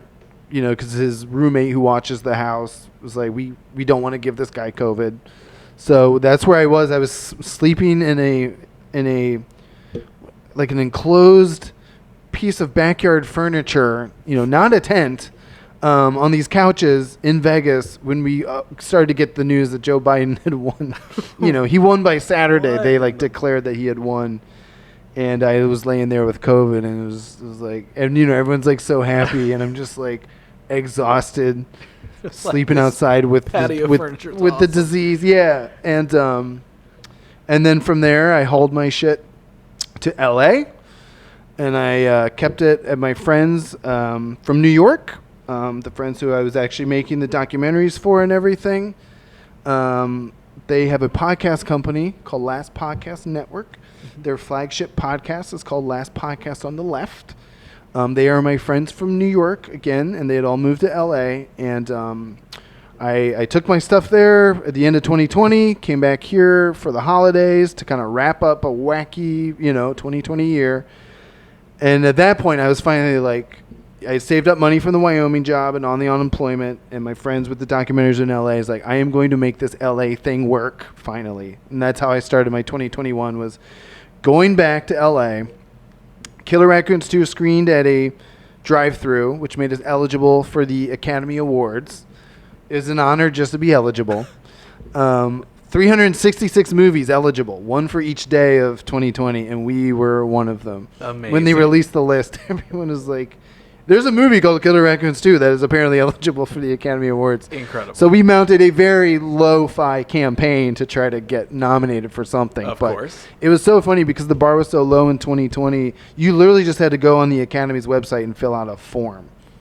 And that's how you're like, and where did you screen? Well, we screened at Shaker Heights for a weekend, and we screened in LA. Like usually it's like, you have to screen in like 6 cities. And I remember like I'm emailing with the Academy, and they're like, how about Shaker Heights, Cleveland, the good people of Cleveland? And they're like, yeah, that's actually, you have cleared the requirement. And so there we were, and we were eligible for the Academy Awards. #1 new comedy in America, and also Academy Award eligible, which only would have happened because the pandemic happened. So now I could ask you what happens next. But what I'm instead going to say, asking the same question. I mean, time stamping it, we are looking at the beginning of 2021. I'm just keeping my brain in check here. Yes. The Raccoons thing was funny, but I am also like trying to make the LA thing work. So for real this time. We're now in the last handful of years. This is it. This is the big stretch, the home stretch. Is there like more big adventures that have happened? Lord, I hope not. In the last couple years, is it you did the LA thing? Because I know you go back and forth between here and there now. Well, the key part that I mentioned there was the Last Podcast on the Left. Yeah, because by March 2021, I had a job with my friend's podcast company. I was working on a political podcast over there, making videos, and doing stand-up. And then it's kind of nice because we can end. That's the current chapter that we're in. Okay. In the same way I had those 5 years, right, in New York where it was like journalism school, working cool journalism jobs. 5 years, that was my life.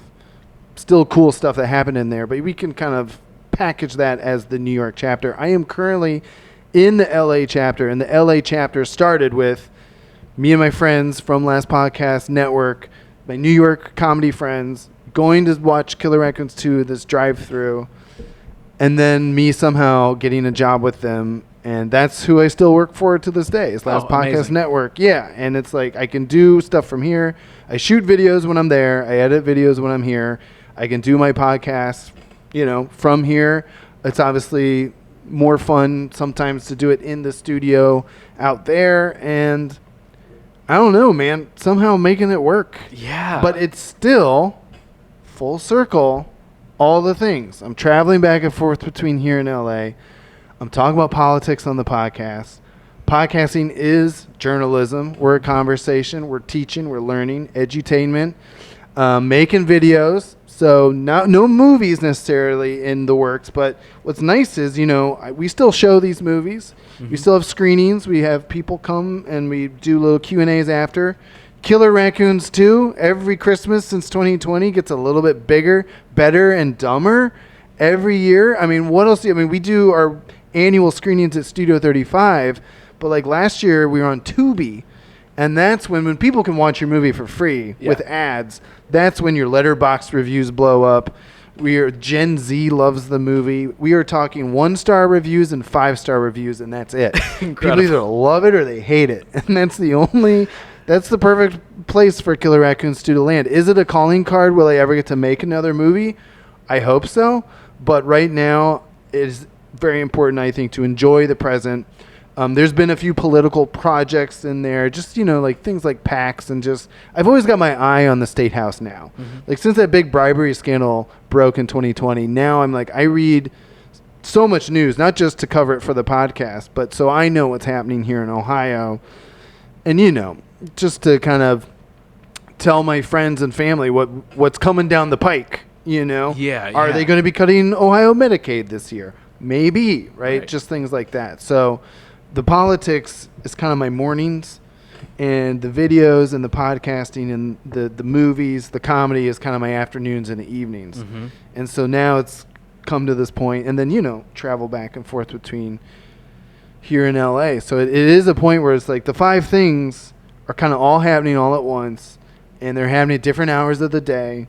And sometimes my weeks are more consumed by videos or politics or comedy. And sometimes, man, I just get to enjoy it and kind of sit in it. Are you like a goals-oriented person, or like something like a bucket list or like a life list sort of thing where like, obviously, like you can label it anything. It's just having goals and having dreams. But like having done and been a part of and accomplished so many things, all the stuff that we've talked about, sitting here now in the current chapter, like a different way to ask what comes next. It's more so like, if you're looking ahead, are there things where you're like, well, like I've got an idea for another documentary that I want to make, or you know what, Raccoons 3 is in the pipeline. I sure would love to have fun with that. Or, is it another comedy special? Is it, when you're looking at those things, those creative goals, or maybe it's running for governor again at some point. Like, I don't know. Right. Like, do you set things like that, or are you so much more of like I've planted a lot of seeds. If the door opens, I know which one I'm going to walk through. I'm not like, putting this in my sights and saying in 6 months I need to be here. Like, yeah, it's a very good question, right? Because what comes next? I do think there's always, especially in entertainment, you're like, when. It's not even like what comes next, but it's like, when does this come to a crashing halt, right? Like, when does something terrible happen that endangers everything that you're so proud of and happy about? But I think for me right now, it's a hybrid of what you said. I do have the goals. Every year, me and my buddy who's a journalist here at Ohio Capital Journal, shout out to them. They're probably my most read news source if you want to get good Ohio news, especially out of the State House. We actually get together at the beginning of the year, and we have our calendars that our mothers get us, and we lay out our goals for the year. And my goals, as you could imagine, are divided into 5 different categories. And some years I get kind of ambitious with it, like, set up the next movie, maybe finally get this book started about the 2016, all the wacky stuff I witnessed. And then over the years, I've also been kind of like, what, don't push yourself too much. Sometimes it's cool to just enjoy, like, again, I'm like we just said, I'm kind of sitting in this weird time where it's like I get to do all the things. I'm not making a movie, but I'm directing, producing, and editing videos with my friends every week that go on their Instagram and they get hundreds of thousands of views. And it's like, that's kind of like making a movie. You're making a little movie. Mm-hmm. You add them all up. it's like you're making a big movie. Yes. But they're little movies, one a week. And, so it's like I'm still working that muscle. Do I want to make another movie? 100%. But I remember, the last project I was really pushing was a redneck Shakespeare movie idea that I've had since college, going down to Athens, Ohio. And I wanted to shoot it all in Athens, Ohio. And I've literally, again, sometimes you got to do the work, right? Killer Raccoons 2, I finished the script 2 years before we even shot the movie. Sometimes you got to take those times. And in 2023, I had time. I don't want to say I hit a low point, but I did hit a speed bump with everything. And I had time out of nowhere to just open up this old Shakespeare play that I wanted to adapt into a modern redneck version. And it's kind of like Under Siege 2, where it's like you're watching it and you pause it and you rewrite. I was literally just page by page. It'd take me about 30 minutes to get through 5 pages. So 6 minutes. So, just going through the page of what Shakespeare's saying in this play and making it redneck in my final draft or whatever it was. And that was fun because now that is done. Obviously a couple of rewrites, please. Yeah. It's the whole idea of my redneck Shakespeare. It's one of Shakespeare's worst plays. It's not one of his good plays. Redneck Shakespeare as a concept has actually been around for decades. It was a black box theater thing, but they take all the famous plays and do those. Ever since I saw that, this is going back 20 years now, 2004, 2005, I had this idea of if I ever did redneck Shakespeare, it would be one of his worst plays. And I remember, asking Jeeves or Internet Explorer or whatever back then, what's his worst plays? And Shakespeare has 30 plays that they considered that he wrote. This one is ranked 28. It's called Timon of Athens. And guess who was going to college in a town called Athens? Yep. So Timon of Athens, baby. Redneckified would be Tim Bob of Athens, a redneck Shakespeare tale. And that's been the one I've been obsessed with. Okay. Shooting as a mockumentary. It's literally rednecks trying to do the play, Timon of Athens, in a redneck town, but then the story arc of the play is the play. So it's a play within a play about in a documentary about the play. Yep. I love it. If anyone's out there with thousands and thousands of dollars, I can't ask my family for any more money. But I still love it. And my buddy Trey Crowder, who's known as the liberal redneck on the internet, he's got millions of fans. He comes to Ohio once a year to do a stand-up comedy tour, and he invites me to feature for him, and that's always fun. He is attached officially, but we just, now it comes down to, we can't make a movie for $50,000 anymore and get a bunch of OU interns. This one has to be for real. And so what comes next? I wish it was that. I'm fully prepared. 2023, I was ready to go. But now I think I am a little more realistic with just, we had another wacky political year last year. Sometimes you just got to roll with the punches. So I'm at a hybrid point where I do have the goals. They're always right there.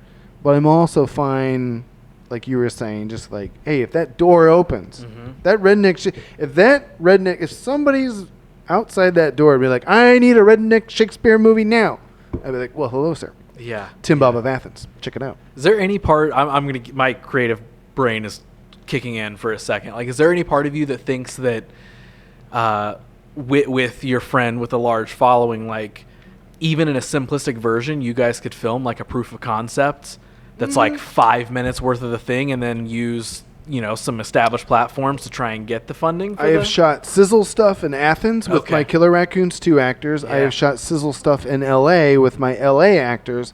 I have yet to grab Trey to shoot anything, but also Trey kind of is doing the thing already where Trey blew up because he makes these selfie videos where he's ranting about politics, and he talks like a redneck, but he's a liberal.